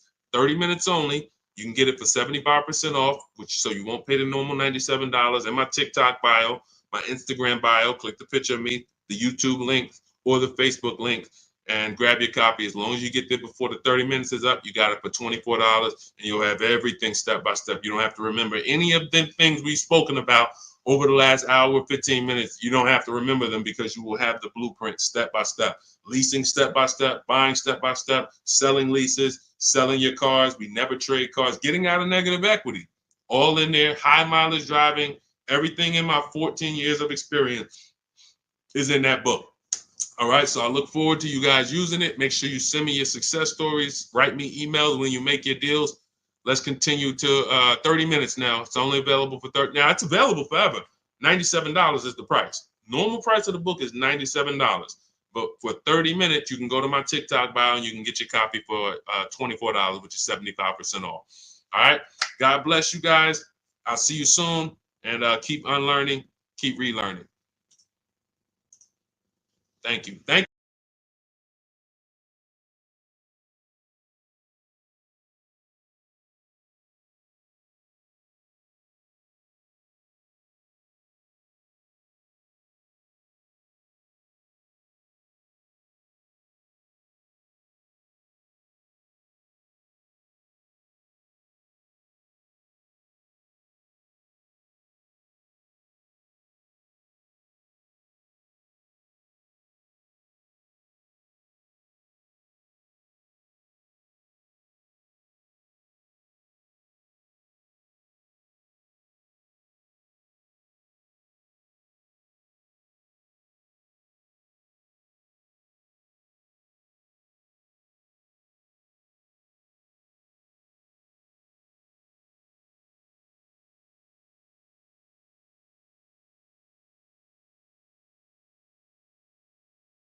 Cynthia Page, good to see you. But the first thing I want to do is warn everybody to tell your friends, sell their electric cars. Show them the video. Show them why. Because this guy just said to me, no, I really think electric cars are always going to have their place. What's going on? Good to see you, Isaac. I appreciate you. And could everyone share this broadcast if you're a sharer? I realize everyone's not a sharer, but to the sharers, could you share this broadcast? Shout out to you. Warn your friends that if Donald Trump gets in, he's already said he's going to make sure we could always have gas cars. That's good. I like a gas car. I haven't bought an electric car yet, but a lot of people have. And the minute, automakers do not want to make electric cars. Take it from me. I was in the business for 14 years. They kept dragging their feet. What they did was they made better gas cars. Who remembers the V8 engines? Rest in peace. If you remember the V8 engines, type me. Who remembers the V8 engines? Type V8 if you remember when literally we had V8 engines up and down the road, vroom, vroom, vroom, 400, 500 horsepower engines. Those are a thing of the past for the most part. Why? Because automakers in the last 10 years started using turbochargers. You understand, Just Money? You understand? Started building turbochargers. And what they started doing was saying we can actually make vehicles that are not as hard on the environment. They also will produce similar horsepower and more torque. And we don't have to worry about having these issues with emissions and things of that nature. So they were taking steps to be more economic, more fuel efficient, and better for the environment. Now here comes the mandate to make half of the new cars electric by 2030. It started out as 2035. I don't know when it moved to 2030. The point is, 17 million new cars are sold a year. So 17 million new cars sold a year. That's a lot of cars to try to produce electric cars. That's why we got fires. I just asked Joseph Tepte. He saw the video. Who saw the video of the Tesla burning up the guy's house a couple days ago? Charging in his garage, whole house burns down. Why don't they want to make these cars? Too much liability. Too much liability. If they can escape that, they'd love it. They'd love to go back to 2019, not worrying. Let's just make some hybrids and let's make some fuel-efficient cars with turbochargers and things of that nature. What does that do for electric cars? The minute Donald Trump gets in, he announces gas cars are here to stay. Don't worry about it. Everyone's electric cars are going to be worthless. Your electric car that was worth 30 is going to be worth 20. You're going to lose 10 grand one day. Legislation changes things. Legislation affects the market. So my mission before Election Day is to get you to sell your cars. And if you're watching this as a rebroadcast, sell your car. Sell your electric car. Get into a gas car if you own your electric car. Go to CarMax, Driveway, Carvana, KBB Instant Cash Offer, AutoNation, and Car Gurus. Get your 6 cash offers. Sell these cars. You won't be able to. You will not be able to. You're going to be so far underwater. The market's going to be so soft. It's already soft. Google Tesla depreciation. See, I don't want to tell you guys something. Keep typing your questions. We're going to get to the question, but this is a warning, and most people are not going to take it. Most people, just like when I warned people in 2022, do not go out and buy these overpriced cars. Learn to shop so that you're not buying used cars that are going to be worth half because they were selling them all through the pandemic. 80% of dealers were selling used cars that were just 10, 20 grand more than what they should have been selling for. I told them, don't buy these cars, shop around. Now what we got? Thousands of people around the country who are $20,000 upside down, can't get out. I realize though, but if I could help 10 people, if 10 people say, Deshone, you know what? My man told me, he sent me your video. I sold my Mach, whatever it is, Ford Mach. I got out of that thing right before. I'm glad. If we can help a couple people, God bless us. Sell your electric cars. You won't be able to very soon. And if you're going to keep them till the wheels fall off, then it doesn't matter. If you're going to keep it till the wheels fall off, it doesn't matter. But if you're planning on replacing this thing in 2, 3, 4 years, sell now, immediately. Get out of it right now. All right. Let's go. All right, we got a couple questions. We're live on Instagram, Facebook, YouTube, and TikTok. And, we'll be live for probably at least 45 minutes answering all types of questions. For those of you who don't know me, I'm known as Deshone, the auto advisor. I spent 14 years in the car business. Now what I do is show you how to make dealers bid for your business. Every dealer has a different price. All cars are cookie cutter. No matter how much you like a car, there's 100 of them in this country at minimum. Even the most rare cars, Bentleys, you have 20, 30 of them around the country that you can shop around so that you can see. But if you use online tools like the tactics I'm going to tell you in this live, you will save thousands of dollars. You'll get below market deals on leases, new cars, purchases very, very easily. Very easily. All right. So feel free to ask your questions. Let's get to it. I see we got a couple that came from TikTok. Dolan, you want to bring the first one up? All right, let's go. I drive a lot of miles. Is it worth it to get a lease vehicle? That's a great question. If you're a short-term person, if you're keeping your cars till the wheels fall off, no. If you drive 25,000 miles a year, but you're keeping that thing for 10 years, that's only 250,000 miles. You get a Honda, Toyota, there's several cars that will go 250,000 miles. No need to think about leasing. It's all up to if you're going to keep it 8+ years. You do not need to. Who keeps their cars on average more than 8 years? Type me. If you keep your and listen, some of you who are new here, you may not know how we do here. We use our keyboard. Listen, I know there's lives where you just sit back and you watch the person's telling jokes or just talking. We dialogue here because this is a finance channel, so we spend a time dialoguing. So stay close to your keyboard. That's how you're going to get the most out of what we're doing, and that's how you're going to save the thousands of dollars on your car. Okay, I see you, Alton. All right, I see you, Amanda. Okay, if you keep your car more than 8 years, Don't think about leasing. If someone in your house is keeping their car more than 8 years, they should not think about leasing. Doesn't matter how much they drive. Just get a quality vehicle, get a below market price, keep it long term. You're going to win. If you're not keeping it more than 8 years and you are putting high mileage on your car, you are losing more than anyone because your car is worth less depending on how much you drive.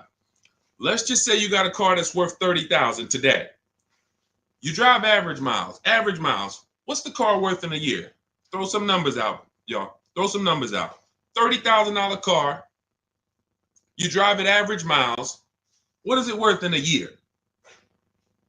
What does that car depreciate in a year? From 30,000 today, what is it worth next year? Throw a number out. Okay, Amanda, 19. That's fair. That's a little steep, but 18. Okay.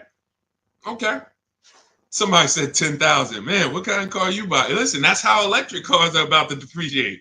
It's so funny. That's how electric cars are about to be. They're going to be worthless. The investment in the infrastructure isn't worth it. Okay, so now let's just say you have a $30,000 car. You drive it 40,000 miles in 1 year. 40,000 miles. Isn't it worth a whole lot less? Yes. So depreciation is what you're thinking about when you're considering when to lease. And what I teach people, this is step one, is if you're not keeping your car 8 years, you're not going to keep it long enough to beat the depreciation. The depreciation is going to kill you. Now, cash buyers understand. All my cash buyers type dollar signs. Dollar signs. Cash buyers understand because they buy a vehicle. If they went to replace it in 3 years, they see what it's worth. They know what they put in. They know what they're getting back. And they're like, oh, this doesn't make sense. Payment buyers, they don't. Because all you really care about is payment. So they manipulate payments on you, stretch the loan out, 6-year loan, 7-year loan. You don't see how much you lost, and that's why you think you won. But in depreciation, cash buyers will always see how much their vehicle has depreciated. So how do we avoid it? Below market leases.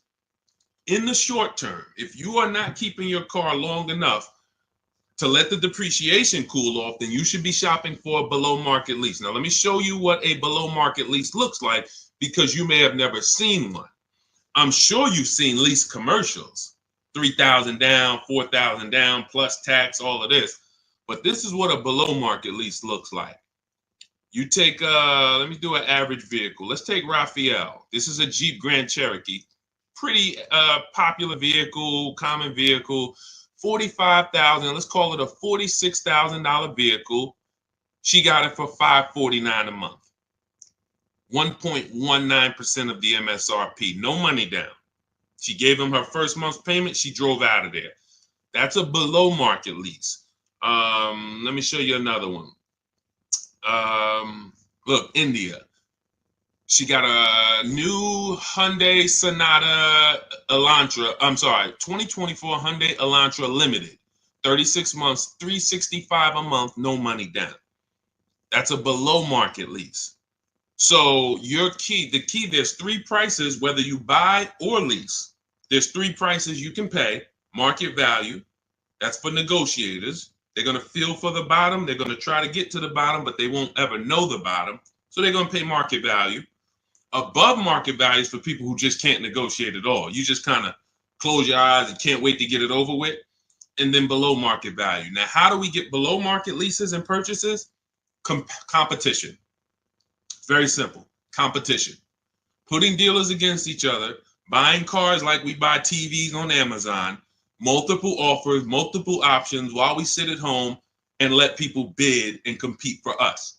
That is below market shopping. Now, that's everything I teach in my new digital book. It's called Cars from Home, 7 Steps to Saving Time, Money, and Avoiding Dealerships. It's already 5-star rated. You can Google it. You can get a copy of it as part of my welcome offer for 75% off. It's normally $97, worth every penny. You can see all the reviews. But if you get to my TikTok bio, my Instagram bio, the YouTube comments or the Facebook comments before 30 minutes is up, you can get yours for $24. That's 75% off. So you go activate your link, click the link in those bios or in the comments, and you can get a copy for 75% off. And you'll have everything I teach in a step-by-step way to getting these deals. But for sure, to just sum up your question and keep typing your questions, everyone, we'll get to as many as we can. If you're not keeping your car 8 years, you should be shopping for a below market lease, no matter how much you drive. Only caveat is if you're doing Uber or something where you can't predict your miles, the more miles you drive, the more money you made. That's a different structure. But it's just if you're in a sales job or you're a realtor, no question about it. Leasing is for people not keeping cars 8 years, as long as you get a below market lease. Go ahead, Dolan. Next question. I see y'all running up the likes on TikTok. Shout out to everybody double tapping the screen. Let's go. Every time you hear something you like, if y'all keep double tapping the screen, y'all keep running those likes up. We appreciate you. And, shout out to the people who really support the movement, not the people who check into the broadcast, the people who support the movement, the sharers, the new followers, the people who tag their friends, the people who double tap the screen, the people who hit the like button. Shout out to y'all. We couldn't do this without you. We appreciate you. Banana phone, 10,000 down, 725 credit. What car should I get? It's a lot of them out there, man. Pick one that you like. And first things first, decide how are you already have the credit to buy or lease. I would really consider, see, that 10 grand down is how people, that car, if you don't buy a car right, which means you lease it, you buy it, but you should have leased, that 10,000 is going to be absorbed into that car. It's literally going to be sucked from your bank account into the car. You're not getting it back. You're not getting it back. So I'll give you an example. If we look at Zafrina got a $65,000 vehicle. No, that's Teddy. Let's use Teddy. $73,000 BMW he got. He put no money down. His payment's $856 a month. He used our system. We contact 25 dealers. Now you can do it your way. You want to call around, talk to managers, get offers. That's fine. I just recommend you get at least 5 offers. Because what we've seen, I've seen this, been in the industry 14 years. I've been helping people online for more than 3 years now, all around the country. 4 out of 5 dealers are overpriced. So once you get your offers, you need to get at least 5 for you to get the below market offer. But now he comes and he gets $856 a month, no money down. His highest offer was $1123 a month out of all the offers he got. He said he got 10 offers from home. That's why our system is called Cars from Home. We don't need to be in dealers to get below market deals. So if he had bought this vehicle, even if they gave him a big discount, instead of 73, let's say he got it for 63. Let's say he got 10,000 off. Let's round it up to 65, even though the taxes would be more than that. Let's round it up to 65. Every $5,000, I need my people who know this to get ready to type this. Every $5,000 that you borrow on a loan is about how much per month? Every $5,000 that you borrow on a loan, and I'm going to hop on Instagram because I want to see these comments. Thank you, Anthony Austin. Shout out to the people who tapped in. So check this out. If it's $100, it's $100 per month. So now, even if they got a new car, a big discount, $65,000, he's paying $1,300 a month. He's leasing it for $856 a month. So you can't make that make sense. There's a saying, it's taken off the last couple of years that math is not mathing. If I'm driving the same BMW as you and I'm paying $856, you're paying $1,300, you lost. Can we agree? Agree? Can we type agreed? If 2 people are driving the exact same car out the dealership, one's paying $856, no money down. One's paying $1,300, no money down. Can we agree to $1,300 loss? Can we agree? Agree, right? Okay, so this is deal structure. This is deal structure. Now, mind you, think of the scenario I just used. $73,000 vehicle. He got $10,000 off of it. That would be a good discount. I think anybody would feel good if that was the below market offer on a BMW, 10 grand off. I think anyone would feel good, man. I saved 10 grand off this thing, but you still lost. You're paying $1,300 a month for 5 years. This person paying $856 a month because you structured your deal incorrectly. You put it on the wrong foundation. Now, if you're going to keep the BMW till the wheels fall off, then buy it. Pay the $1,300, pay the thing off, and then you got a BMW that's paid off. You can keep it for 8, 9, 10 years. If that's the strategy, forget about leasing. But if you're not keeping it 8 years, you lost. So the biggest thing, Banana Phone, before you think about, oh, let me go get a car, I got great credit and I got 10 grand down, you're going to walk into a dealer, they're going to see you just like blood and sharks looking at blood coming to the ocean. Hey, look at this guy. And you got 10 grand? I want to get all of it. I'm going to get everything out of your bank account I can in the shortest amount of time I can. So instead of you doing that, you slow down. Decide, am I keeping this next car 8 years? If not, I should be shopping for a below market lease on whatever I want. And take the time to go look at cars. Take the time to go look at cars. Go test drive cars. You're about to go spend, you're about to make a 5-figure decision. Don't make that decision in a rush. Who'll go into the mall and let them rush them? I wish I would go into the mall to spend $30,000 and they rushing me. Hey, we close in a couple, come on now. So, that's why we're different. You go and test drive these cars. The only thing you want to do on our test drive process is test drive and leave. Get the card. Thanks a lot. Leave. Thank you. Leave. We never talk numbers in the dealership. So if you want a step-by-step process of how we do this, you can grab my new digital book, 75% off. It's called Cars from Home, 7 Steps to Saving Time, Money, and Avoiding Dealerships. Everything in there about below market leases, below market purchases, below market used cars is in there in a step-by-step way. But the first thing you want to do is ask yourself, how many years am I keeping this next car? If it's not 8, you should be shopping for below market leases, or somebody's going to get all that 10 grand out of your bank account. It's going to go into theirs. Go ahead, Dolan. Next question. Keep typing, y'all. We'll get to as many as we can. Shout out to the people on Instagram. Shout out to the people on every platform that's tapped in. Shout out to the sharers. Thank you to everybody who shares the broadcast with somebody. We cannot do this without you, and we appreciate you. Let's go. When should I tell them about the GM Family First discount? As soon as you're getting your offers. As soon as you're getting your offers. Now, let me tell you something about the people who have GM Family, X-Plan Ford, Mercedes Fleet, any special pricing where you think it's going to eliminate you needing to shop around. You're going to leave big money on the table because 4 out of 5 dealers are going to lie. That's just what we know. Not just because I'm not saying that because I was in the business. I'm saying that because I have people all around the country who we shop together.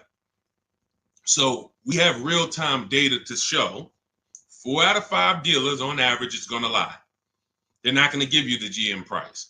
If they give you the GM price, they're not going to give you any rebates they may have because they'll love for you to come in. That's why when you come in and say, hey, get me to the invoice price, we got a deal. Love it. You didn't know I got $3,000 in rebates. Just get them the invoice price, show them the invoice, write it up, deliver the car. Love it. So what you need to do is you need to shop around, get multiple offers, tell everyone who you're getting an offer from, you're a GM supplier or GM family, and then look at the offers while they're in front of you, while you're at home. Because you cannot depend on someone to say, here's the GM price. What other offers? What if there's $5,000 rebates? What if there's $1,000? They're not, if you didn't ask for that, they're not going to volunteer it. So when you're at home, you sit down, we contact 25 dealers. In my book, I have a system where I teach you how to go online, contact 25 dealers in 20 minutes using my email scripts, and you're going to get 5 offers in about 48 hours. It's constant. It's a system. It's the McDonald's system of car buying. Now, if you want to do it your way, you call around. What I'm telling you is get 5 offers because that's the only way you're going to prove to yourself that dealers are overpriced and you need to get 5 offers. See, like we said about Teddy's deal, his best offer on his BMW is $856. His worst offer is $1,100 plus. That was a dealership consciously wrote, hey, Teddy, that's our best offer, man. $1,100 plus a month, which means they ain't worried about selling that car to Teddy.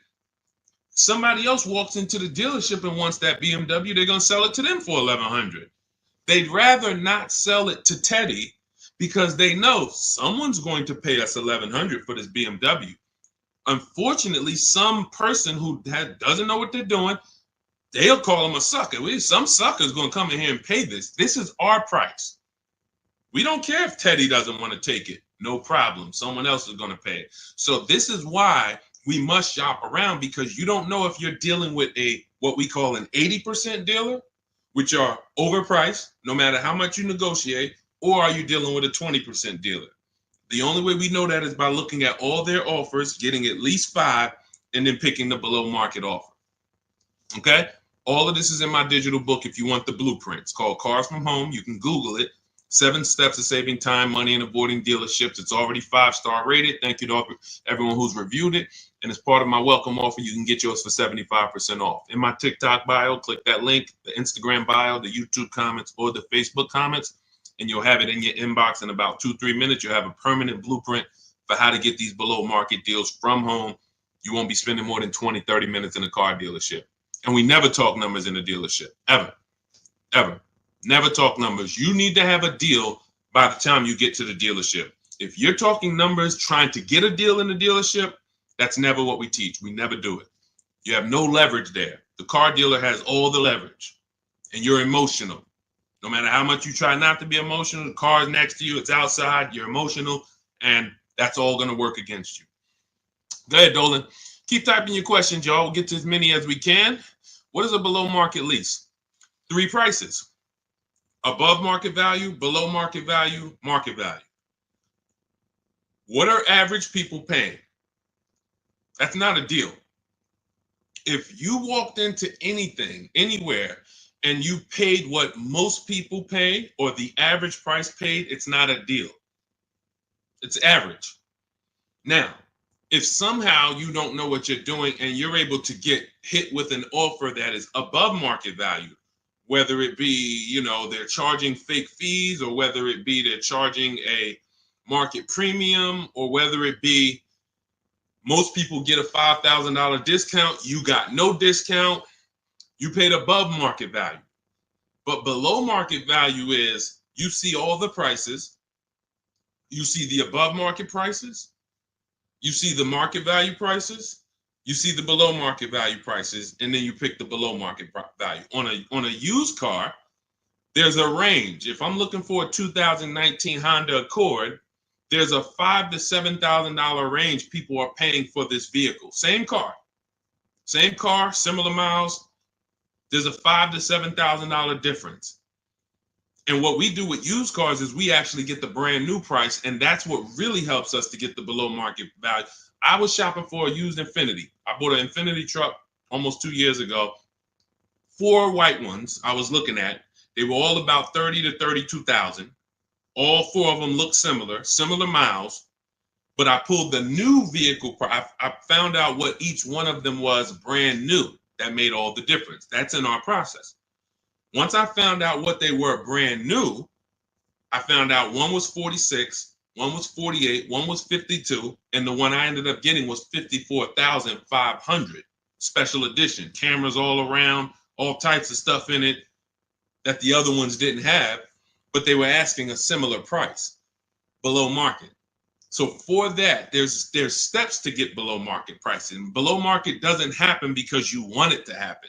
Below market value leases, purchases, they're reserved for people with strategy and people who employ competition. You don't get below market deals by negotiating for them. It's competition. Looking at all the competition, you make your decision. You're probably getting below market deals on your TVs you buy, because you're going to go to Amazon, Walmart, Best Buy.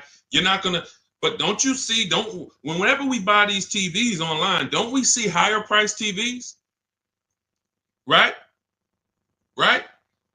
Who's bought a TV in the last couple years? Say last 5-7 years, since Amazon has been it's been bigger longer than that, but who's bought a TV? A lot of people, right? Like, okay, we got a lot of people who bought a TV.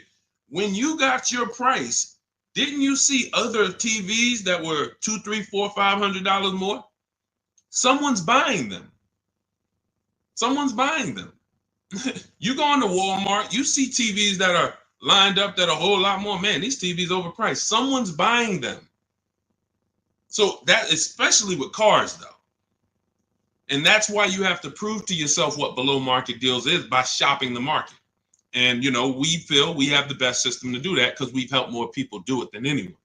There's no one who has an official system for putting dealers against each other and creating competition like what we do, the Cars from Home system, be it in my book, be it in my coaching program, depends on how you like to learn. But all that info is in my bio. For those who want to know about my coaching program, where you want videos and you want to work with me directly, you can go to shopwithdeshone.com or you can go to my bios there. I don't care how you do it. And I'm going to continually say this. I don't care if you don't do anything, if you don't do it my way. But if you call around and you get multiple offers and you want to talk to dealers, I don't care. My biggest thing is you pay below market value. That's all I care about. I'm just going to give you my options on if you want to do it my way without talking to dealers. Here you go. But the biggest thing is do it. Okay? Go ahead, Dolan. Shoot the next one up. Let's go. Keep typing your questions. EHH, good to see you. Bernie Watt, shout out to the people checking in on TikTok. I see you, Nans. Good to see you. Good to see you, Michelle, 423. High mileage driver, limousine service. Should I do a used car lease? Not really used car leases out there. You're going to see people have tried it. Lexus tried it. BMW tried it. But we can't employ competition because there's not a lot of options. You're going to find that in a lot of cases, used car leases can be, they're made up prices. It's tough. It's hard to know if you're overpaying. But if you do find one, it's worth considering. But again, I'm not going to make a deal without having other offers. So 99 times out of 100, leases are brand new cars. And I don't want to assume anyone knows that. So that's a good question. Leases are brand new cars. That's another benefit of leasing. You're driving brand new cars. You're the first owner. Brand new car smell you're getting every 3 years, and you're paying cents on the dollar compared to what people are paying to purchase them, as long as you're getting below market leases. So if you know how much you're going to drive, I will be leasing. If you know I'm going to drive 25,000 miles a year, I'm going to drive 20,000 miles a year, in most cases, then I would be leasing. Now, if you go below that, you could always sell the lease. I know some of you don't know about, most of you probably don't know you could sell leases. We've been doing it for 3-4 years. It's always been allowed. But, during the pandemic, I saw the opportunity for us to make thousands of dollars selling our leases. And made lots of videos about how to sell leases. And a lot of people came and sold their leases when the market was hot and high. And some people made $7,000, $10,000, $12,000, $15,000 selling their leases. So although values are not that high, we still do a check before we return our lease. So if you're under miles, or for those of you who you only drive 5,000 miles a year, the minimum lease might be 10. You're just going to sell that lease at the end and make money on it. So, this is all in my book. That's step 2. We call that the equity assessment. We never return a lease without doing an equity assessment to find out if the market value we could sell it for is actually higher than the payoff amount. So, but yeah, what I would do is I would spend the time considering, can I plan my mileage? Can I predict it? Now, let's say you can't. Let's say you're like, Deshone, you know what? Some years I'm going to do 20,000 miles. Some year I'll do 40. Then I wouldn't tell you to lease. I would tell you to make sure that your loan, I want you to forecast. See, with a depreciating asset, what the people who learn from me, you're learning to forecast. You must forecast with a depreciating asset because you lose in the short term. When you buy it, you lose. So if you went to buy a stock and they said the stock's going to drop in the short term, but in the long term, it'll come back. In the long term, it actually makes then picture you trying to buy them and flip them in 2, 3, 4 years. You're going to just lose money, lose money, lose money. That's what people do when they buy cars that they only plan to keep for 4, 5, 6 years. You're losing in the short term. The depreciation is killing you, and it's killing your finances. So now you forecast out. How long am I going to keep this car, this limousine? You might say, all right, 4 years, I'm going to turn it. Your loan shouldn't be more than that. You should always, and this is for Uber drivers, Turo drivers, people who can't predict their mileage, always plan to take a loan that by the time you go to replace the car's paid off. Because what a lot of you are doing is you're taking regular loans, like average people like us, 5-year, 6-year loans. But you're not an average person. You're running a business.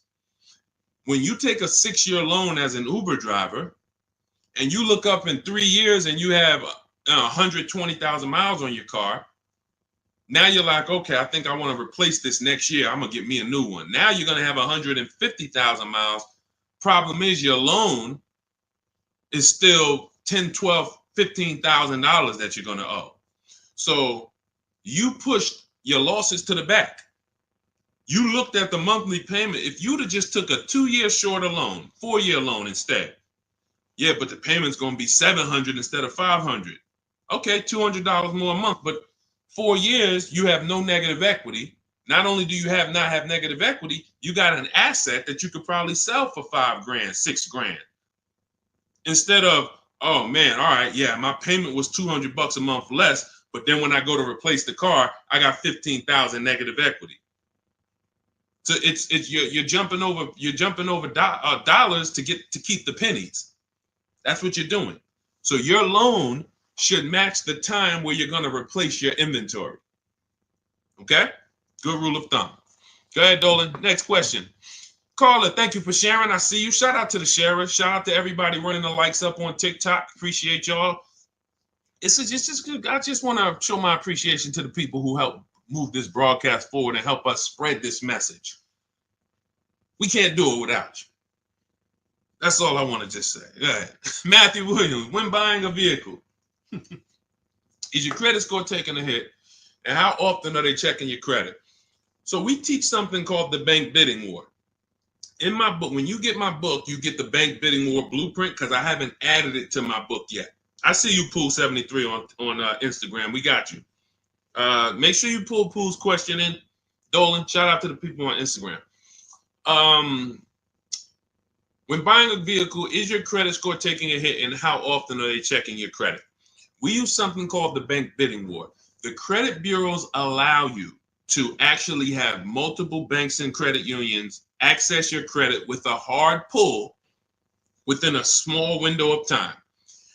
14 to 45 days is what they say. You can Google this and you can prove it to yourself. Now, we don't even want to play with 14 days because I like the idea of making sure if you give me a minimum of 14 days, let's do it in 2 days. Now, they're going to allow you to have multiple people access your credit because they consider that rate shopping. If you're going to get a loan, rate shopping is, I'm going to give Bank of America a chance, credit unions a chance, I'm going to give the dealers, banks a chance, but it has to be within a small period of time. And you cannot go from this dealer, here, run my credit, and then go to this dealer, run my credit. That's not rate shopping. That's car shopping. This dealer here is running your credit, that dealer's running your credit, you're going to get banged out. So what we do is we don't let anyone run our credit until after we've already found the car. See, because the banks don't want you shopping. And my goal is to get you to understand the banks are not your friend. You may think the bank, oh, this is my bank, I've been working with them. Listen, they're not your friend. If they weren't making money on you, they wouldn't be doing business with you. So the money in loans is so big. There's so much money in loans. It's amazing. Why do you think banks are rich? Like, why do you think banks are in the banking business? They don't sell cars, they sell money. So what you want to do is realize that if banks don't want me to shop around, what are they going to start doing to keep me from shopping around? Well, they're going to give me a hard credit pull to get a pre-approval. Who's seen that? Hard credit pull to get a pre-approval. Stay by your keyboard, y'all. Remember, new people, we dialogue here. This is what we do. So you got to stay by your keyboard if you want to get the most out of what we do here. Hard credit pull, pre-approval, it's trash. Because now they've actually pulled your credit with a hard pull. The minute they pull your credit, they start the window of the rate shopping window is open. So that means you only have a certain period of time to have anyone else access your credit before that window closes. And those hard, that, if your credit score is going to drop 10 points for that hard credit pull or 8 points, whatever it is, If you do it again outside of that window, it's going to drop again. So we don't ever do hard credit pulls for pre-approvals. We always need to get a pre-approval with a soft credit pull if it's available. If not, then we use a tool. In my book, I have a calculator I created. It's called the Perfect Budget Calculator. By the way, in that book, I have 5 calculators I created. You can't find them on Google. That alone is worth the price of the book. Different calculators. We counter dealerships with. We buy used cars. You get to a part and you're like, wow, I've never seen a calculator like this. Yeah, because we invented it. So we use the Perfect Budget Calculator. We take the average rate in the market and we budget. The budgeting tool actually tells you exactly what you can spend on a car, gives you multiple goals, so you're always below your maximum, and then you go shop. Because the only purpose for a pre-approval is budgeting. That's it. Just like, you know, we got homeowners on here, right? You own a home? You own a home? Type yes. Homeowner. The only purpose for the pre-qualification is to see what you can afford, right? That's all we need the pre-approval for. So that's why I created the Perfect Budget Calculator, so that you can actually use it. It creates the budget and then you move. I see you, AdWash. Yeah, that's the purpose. So we don't need the loan until we find the car. Just like with the house, I don't need the loan until I find the house. What I need is a pre-approval or a pre-qualification so I can budget. Then I go shop. Once we find the house, or find the car rather, that's when we now come home, we bring that paperwork home, and we let all these banks and credit unions bid, and we compete and let them compete. This person's going to give you 7%. This person's going to give you 5.9%. This person's going to give you 9%. And all of these people are going to compete, and then we let the dealers compete, and we see who wins. We never pick anyone to do our business with until they win a bid. That is the Cars from Home system. Whenever we are buying, that's how we guarantee below market offers, because someone won the bid. You were competing against all these people to get my business, and you won. You were competing to buy my old car, you won. That's how we do. So that's the bank bidding war. You find your car, then you come home, call your bank, your credit union, online dealers, online bank, you let them compete. So when you get my book, you get the bank bidding war blueprint. If you want me to spell this out step by step for you, where those of you who are financing, you'll have 3 rounds of the bank bidding war blueprint. The bank bidding war to make banks compete at various stages, because there's a lot of money and interest. So this is all in my new digital book, Cars from Home, 7 Steps to Saving Time, Money, and Avoiding Dealerships. It's normally $97, but you can get yours for 75% off as part of my welcome offer for 30 minutes only. Go to my TikTok bio, Instagram bio, YouTube comments, or Facebook comments. Click those links. Activate your 75% off. The book is digital, so it'll be in your inbox by the time we end this stream, and you'll have everything I teach step by step. You can use it for, over and over and over again. 2, 3, 4, 5 cars. You'll still be saving money from the same $24 book if you get there before the 30 minutes is up. All right. And make sure you screenshot the thank you page, because some of you type your email wrong. You might be, yo, man, I'm trying to hurry up and get this deal. You don't realize you typed your email wrong, and I can't email a book to the wrong email. So screenshot that page so you'll have my support team's email, just in case that book isn't there in 5-10 minutes. Just email my team. Go ahead, Dolan. Next question. Oh, no, pull my man Pulling from Instagram. Did you see him? We got Ingrid too. It's a lot of people on Instagram, so we try to get to questions from every platform. Do you ever advise buying the lease at the end because you went way over miles originally allowed? Great question. No, I'm gonna tell you why. The moment you lease your vehicle, your contract says what you should bring the vehicle back with in terms of miles. Let's say average is 36,000 miles, 12,000 per year. They have a buyout price based on that, a residual value based on that. So that means at 36,000 miles, they already know this is what we plan to sell the vehicle for on the market when he brings it back. Let's just call it 18,000. Now, 18,000 is based on 36,000 miles. It may not be a good price. That's why before we actually buy our lease, we always do a market comparison. Is the price I'm going to buy my lease for even a below market price? If I could go get a used car that is similar miles, similar condition, similar features, but I can get it for 2, 3, 4,000 less, then my lease buyout price is overpriced. It's over market. So that's step one. We have to do a market assessment before we even consider buying the lease. But here's the bigger thing about going over miles. Just because you put 20 more thousand miles on it, that purchase price of 18,000 is still based on 36,000 miles. So you got now 60,000 miles. You're going to pay the same 18. You can't go to them and say, well, I got 60,000 miles. Can you lower that to like 14? No.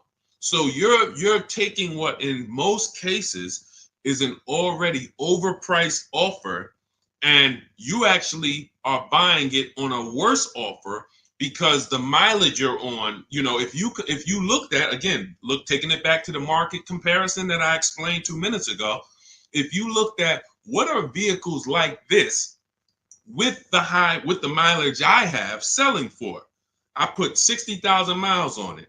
You look around and you're like, whoa, those things are selling for 5,000 less than my buyout.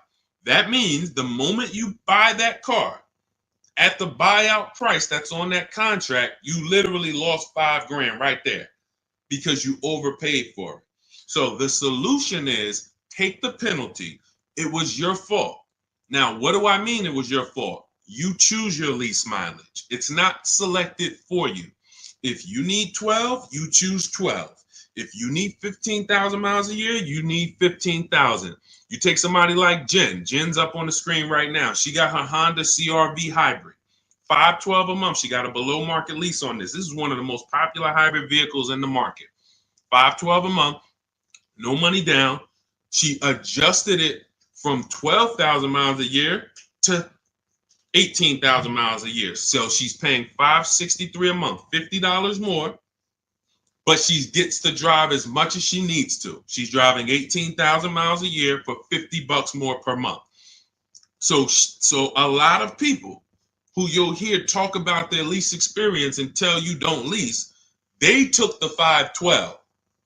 They would look at the lower payment, never adjust it to what they need, and then they end up telling you don't lease because I got a bill for the mileage. No, you got a bill for the mileage because you signed a contract. You said in that contract, I'm going to use this. You had the option at the time of signing the contract to choose more mileage, but you didn't. And then you went over the mileage you drove. So therefore you paid for that.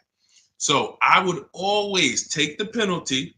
You can actually do a deal where you actually shop for a car, and the best offer you find, you can actually have them cut a check to the old company. So let's just say I had a $3,000 bill coming, a $3,000 mileage penalty bill coming. I find a car like, let's say I'm shopping like Zafrina. Let's take Ansley. Ansley right here. He got a $58,000 lease on a 2024 QX60. $554 a month. So that's what we call an under 1% lease. You're driving a almost $60,000 vehicle. You're paying $554 a month, no money down. So let's say I got a $3,000 mileage bill. If I'm Ansley, I'm gonna shop, get my best offer, and then I'm gonna say, hey guys, I need you to cut a $3,000 check to my old leasing company, because I don't want to pay that mileage. Now, what's going to happen is my payment is going to go up because they need to build that into the sales price, but I don't need to come out of pocket with it. I don't need to come out of pocket with it. Now, if you could come out of pocket with it and write it, some of you could actually do a payment plan if you want to do that. That's fine too. But I'm talking to the people who you're like, all right, I don't necessarily want to come out of pocket with the penalty that I'm going to get for the mileage. So therefore, let me actually go and make a deal. So you could do a payment plan for the penalty, or you could just have the dealer you're going to buy from cut a check to the old company, to the old bank on your behalf. They'll build that into the sales price, but you shop for your best deal first. Before you do any of this, you always shop for your best deal, identify the 20% dealer, and then work with that dealer on structuring, hey, how much would it cost me to just have you? How much would it raise my payment for you to cut the check to them? Okay. And also, we do an equity assessment, Pooh. Step 2 in my book. Call your leasing company, find out what your payoff is. Go to our 6 sites, not our 6 sites. Go to these 6 sites we get offers from: Carvana, Driveway, Kelly's Blue Book, Instant Cash, CarMax, Car Gurus and Auto Nation, maybe you can sell the car and come out with a lower penalty based on selling the car. Because if you sell the lease, there's no penalty. So, but you know, if you could sell it for 20, but you owe 21, then you just cover the difference and you pay the 1,000. So again, this is how we work with people. There's a reason people work with me. I'm not just a regular guy, and thank God I spent a lot of time learning this business, and I spent a lot of time in dealerships people can't work at. That's really the fact. A lot of the dealers, when I went to Mercedes, Ray Catena, if I hadn't worked at Ray Catena, I wouldn't know this. I went from being a GM salesman to Ray Catena said, listen, if you're going to work here, you know, we don't have finance managers. You're going to be the finance manager. You're going to have to get the customers approved. You're going to have to understand the rates residuals. This is stuff I didn't do at GM. And so I thank God that was a blessing for me to start my career with Mercedes at Ray Catena. Yankee Stadium, top 3 dealers in the country. You know, so when car salesmen hear me talk, it's like they don't understand it. And I get it. They're not trained the way I was trained. They didn't work where I worked. They were trained to just go get the numbers from the manager. That's why I could explain this from a financial standpoint. And this is what we do. So if you want to understand more about, you know, you want the step-by-step blueprint, grab Cars from Home, 7 Steps to Saving Time, Money, and Avoiding Dealerships. That's my new digital book, 5-star rated. You can get it for 75% off. It's normally $97, worth every penny. But as my welcome offer to you, you can get it for $24, 75% off if you get to my TikTok bio, Instagram bio, YouTube comments, or Facebook comments before 30 minutes is up. Once 30 minutes is up, price goes back to $97. Welcome offer is gone, and it's still worth it. If I miss the welcome offer, I'd still be grabbing it because, again, the $24, the $97, the thousands you're going to save on this, the first car, avoiding mistakes and getting below market deals, you'll 10x. Minimum, you'll 10x what you invest in the book. Minimum. It's not even a question. All right. And let's go, Dolan. Keep it going. Great questions today. I'm really liking this. If you're getting value out of the stream, y'all type some dollar signs. You're getting value out of what we're doing. What's up, Leo? What's up, Rick? Shout out to the people tapping in on TikTok. Shout out to the people running the likes up. Y'all keep running the likes up. Every time y'all run the likes up, y'all let TikTok know that we're talking business over here and that they need to get more people over here. So every time you tap the screen, some of you like, how do we run the likes up, Deshone? Just double tap the screen. Just double tap the screen. Yeah, shout out to everybody who is supporting the broadcast. Let's go.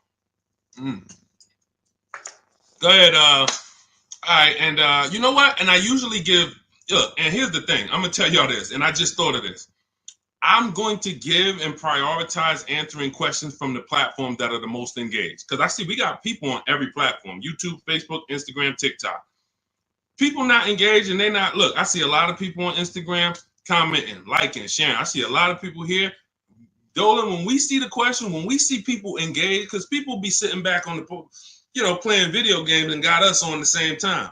We got to give our attention to the people who like, yo, let's go. We over here. Thank you, Big Mike. Shout out to the sheriffs. I see you on TikTok. Go ahead, Dolan. All right, here we go. When you lease, can you only deal with that dealership? Well, we never lease without a dealer winning the bid. So I want you to think about it like this. Whatever car you choose and you want to lease, that dealer, that car is all around the country, sprinkled all around the country. That dealer might have more than one, but in the state alone, there might be 10, 15, depends on the car. Now, when you look at the car, do you have to realize it's like when you go into the store and you're looking at spaghetti sauce. You go in the ShopRite, spaghetti sauce is $4.99. You go into Pathmark, it might be $6.99. You go into Stop and Shop, it might be $5.99. The exact same brand, same product, but it's a different price. You go on Walmart.com, you see it's on sale today for $2.99. Different prices at different places. So you don't have to service from there. Whoever wins your bid to buy your car, you don't need to service from there. You literally can buy from who wins the bid.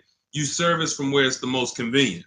If a dealer an hour away won the bid, that's who you buy from. But that you could service right up the road. Okay, I don't know if that was the question you're asking. If you want to ask a follow-up, Ingrid, feel free to ask a follow-up. Go ahead, Dolan. I see you. She's like, I'm paying attention. Car Share Merch Corner. Is it a good deal for $13,000 off an MC20 special? I can show you better than I can tell you. Let's just say, right, Sean's thinking like you. Sean's like, man, you know, I got this dealer offering $13,000 off. That sounds good. Well, let's look at his F-150 Lightning XLT. He ended up getting over $20,000 off, almost 21. Had he took 13 from one dealer, he would have been leaving $8,000 on the table. He would have overpaid by $8,000. And this is why I say negotiators pay market value, because I'm sure you negotiated for that $13,000 off. I'm sure you didn't walk in and just say, hey, give me a price, and they gave you $13,000. You probably spent time, energy, and money to get that $13,000 off. But if Kimberly had done what you did on her Maserati, her $86,000 Maserati, she would say, oh, $13,000 off. That sounds good. That just sounds good. Then she wouldn't have got her $20,700 off. Now, how do we know these are the below market deals? How do we know that $20,000 on Kimberly and Sean's deal was the below market deals? And it was. How do we know it wasn't more money? Like Milligan. Milligan got, using our system, all of these people used our system, but Milligan got one of the biggest discounts I've ever seen. She bought a Mercedes EQE, $27,000 off. You got to zoom in, and I'm gonna, snip this different and zoom in on it. You can see the lines here with the yellow $79,000 vehicle. She ends up getting it for $51,000 after all the discounts and rebates. So how do we know that they were below market? They had all these other offers. That's the key. Kimberly knew this $20,700 off is the best because I have 7 offers higher than this. Different dealers, a lot higher than this. Now, if you told me, Car Share, Deshone, $13,000 off a good deal, I got another dealer who's only giving me 10. I got another dealer who offered me 7 off. I got another dealer who offered me 5 off. Then I would tell you $13,000 is the win. Go ahead, grab it. But because you don't have that, you negotiated versus doing what we do, which is get bids. Now you're at the mercy of trying to hope you're at the bottom. You can't win. You just can't win. That's why negotiators pay market value and not below market value. You can't feel for the bottom.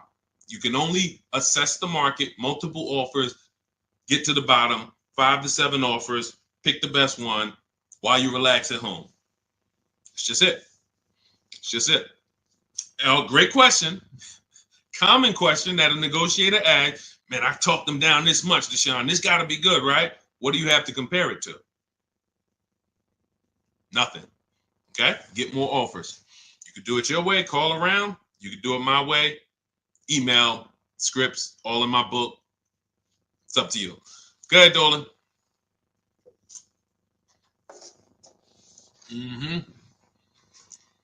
When over on mileage, does it make more sense to sell to a place like CarMax? I'm already over, so at this point, it's pay $7,000 or sell to someone else and have a $2,000 difference. My first lease, hard lesson. Great.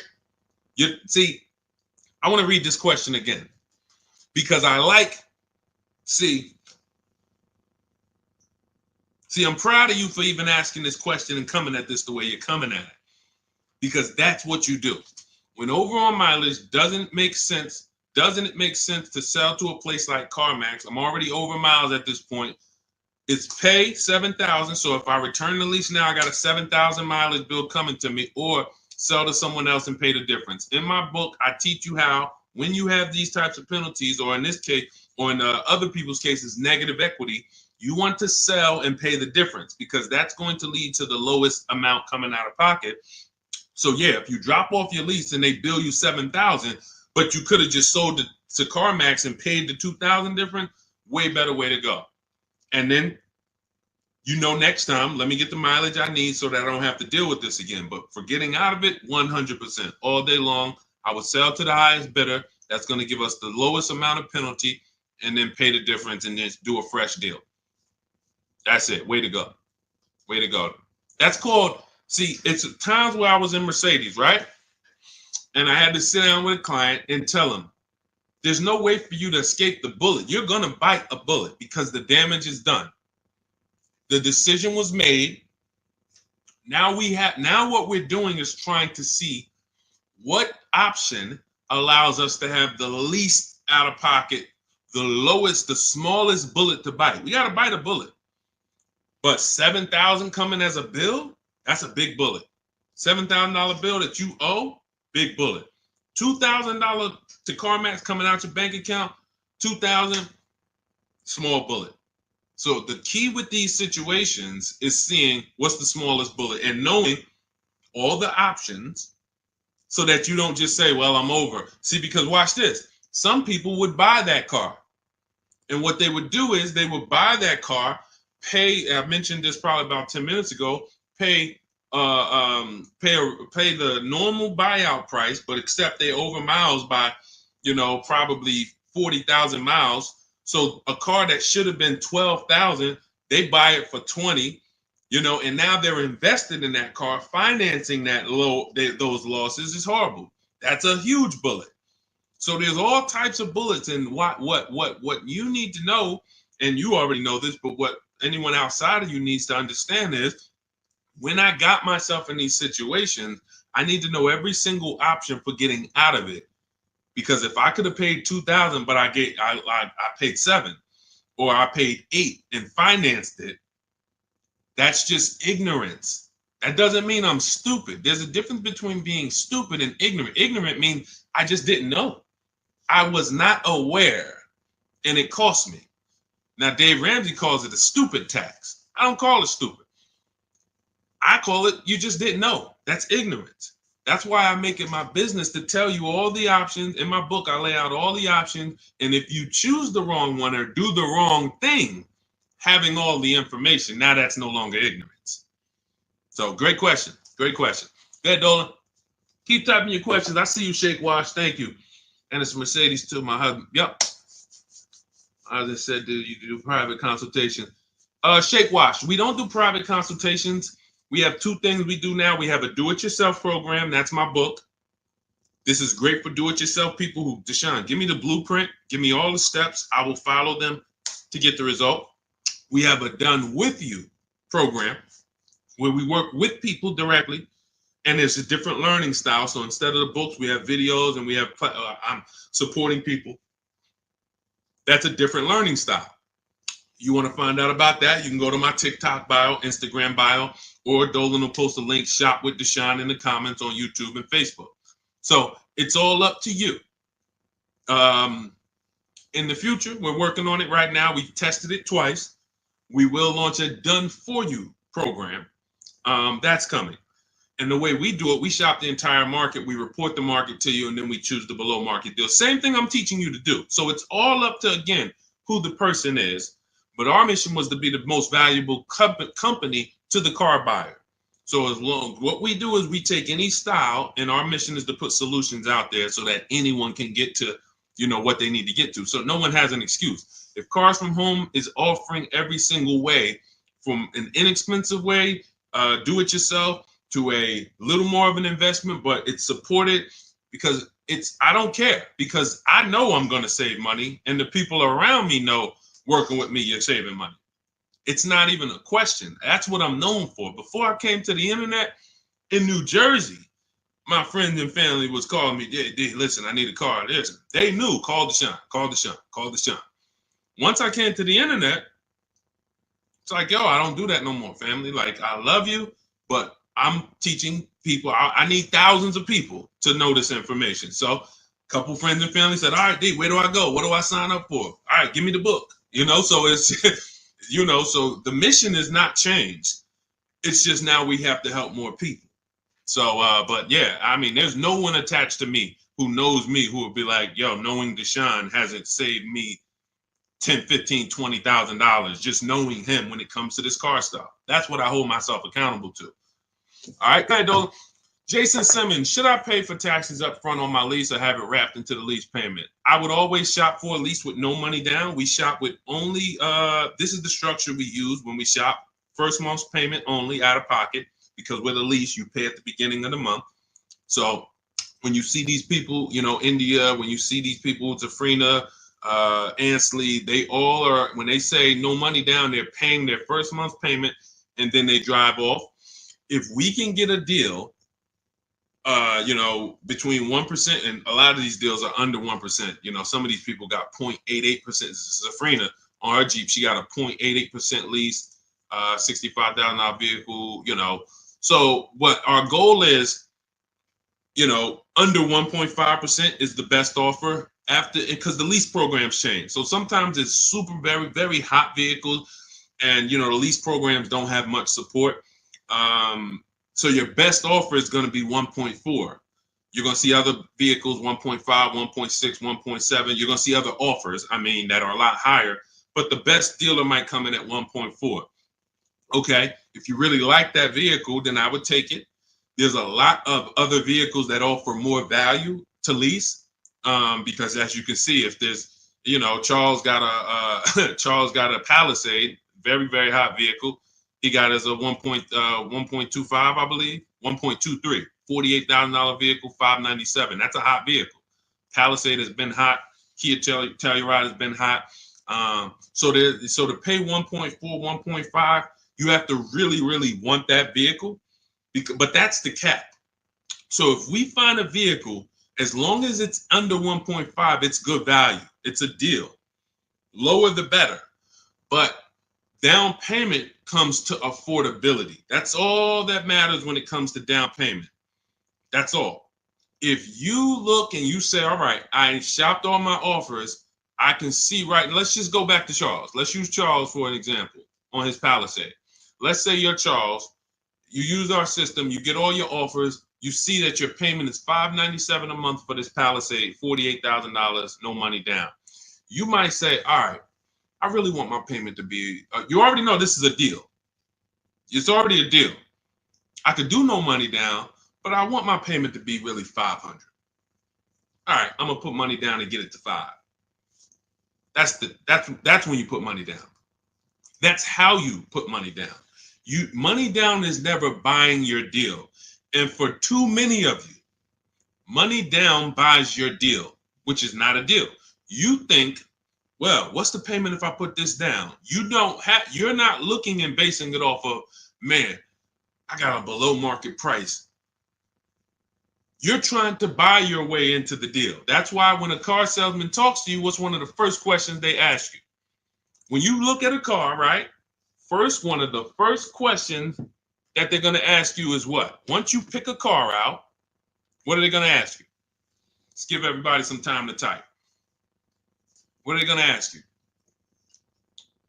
Thanks, AJID. I see you. Thanks, Big Mike. Shout out to the sharers on TikTok. And you know what? I might do this. We might prioritize people that share on TikTok. If you share and then you ask your question, you get first priority. Let me know if we can manage that, Dolan. Because I want to reward the people that share. Like, I want to reward the people that share. Good. Yes, how much you putting down? Now watch this. How much do you want your monthly payment to be? Yes, good one, Shake Wash. That's the related question because the car salesman wants to see, are you a payment shopper? Am I talking to a payment shopper? A payment shopper is trying to get to a certain payment. They're not concerned with how much the car costs. You could overcharge me for the car. That doesn't matter. Get me to my payment. That's why being a payment shopper is a dangerous way to move. That's why the way we shop no money down because it allows you to see what you're truly paying for the car. So now when we consider that there are going to be people who want us to get into monthly payments, now they're trying to get us to realize, well, you got a deal because I got you to your payment. No, you didn't. The deal is, did you pay market value, below market value, or above market value, regardless of the payment? If somebody went into a Bentley dealer, if we got a bunch of prices on Bentleys, all of us just got a bunch of prices on Bentleys, and we got a $200,000 Bentley, and they took off $100,000, $50,000 off. 50% off.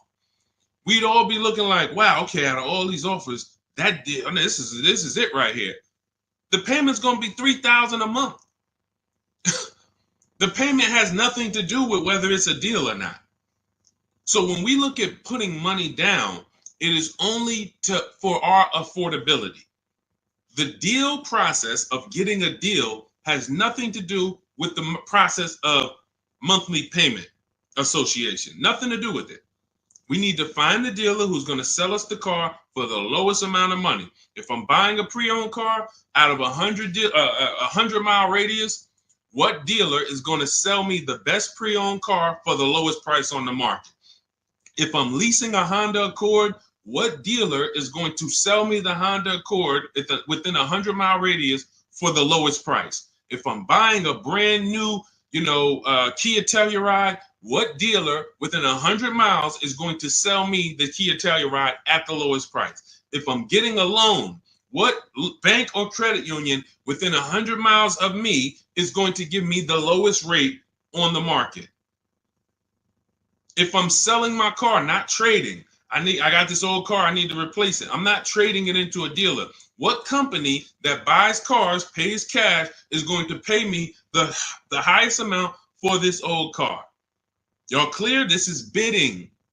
We have a bidding system. That's what Cars from Home is. So if you want to know all of this, you want the entire blueprint, everything that Jafrina and Teddy and Jen and all these people I've showed, Raphael, during the stream have used to get to their below market deals, you want to grab your copy of Cars from Home, my new digital book, 7 Steps to Saving Time, Money, and Avoiding Dealerships. It's normally $97, but my welcome offer to you for the next 30 minutes, 75% off. You can get your copy for $24 if you get to my TikTok bio, my Instagram bio, the YouTube comments, or the Facebook comments before 30 minutes is up. You'll pay $24. Make sure when you get your book, you screenshot the thank you page. The book is on the thank you page. You'll see a link that says open the book below, and I also email you a copy. But sometimes you're just moving too fast. You type your email wrong. We can't email a book to an incorrect email. So if that book isn't in your email in 5-10 minutes, I want you to email my support team so they can get your book to you, and you'll have these strategies for the rest of your life. And shout out to everyone who's reviewed the book. Use it. Make sure you email me your deals when you make them. Send me send me the list. Hey, D, look at what I got, man. I got all these offers. Look, man, and I know you did it when you say, hey, I did it. 90% was from the house. Soon as I know the people who use it, because the minute I've seen people who say, man, I went in the dealership, I used all your stuff, and I got this deal. No, you didn't. Sorry, somewhere along the lines you missed it. You might have been trying to go off my social media videos, but you didn't use our system because we're not making deals in the dealership. When I see people that say, yeah, man, the dealer 45 minutes away, I had to drive to get this. There you go. You use the system. When they say, yeah, I did this all from home, they even delivered the car to me. Yeah, you use the system. And you say, man, I looked at 17 used cars. I narrowed it down, and this one had this original price. Yeah, you use the system. It's stuff I hear that I could tell when people use the system. So go grab your copy. Shout out to everybody who checked in. We'll see you on another stream. Keep on learning so that you can relearn. God bless.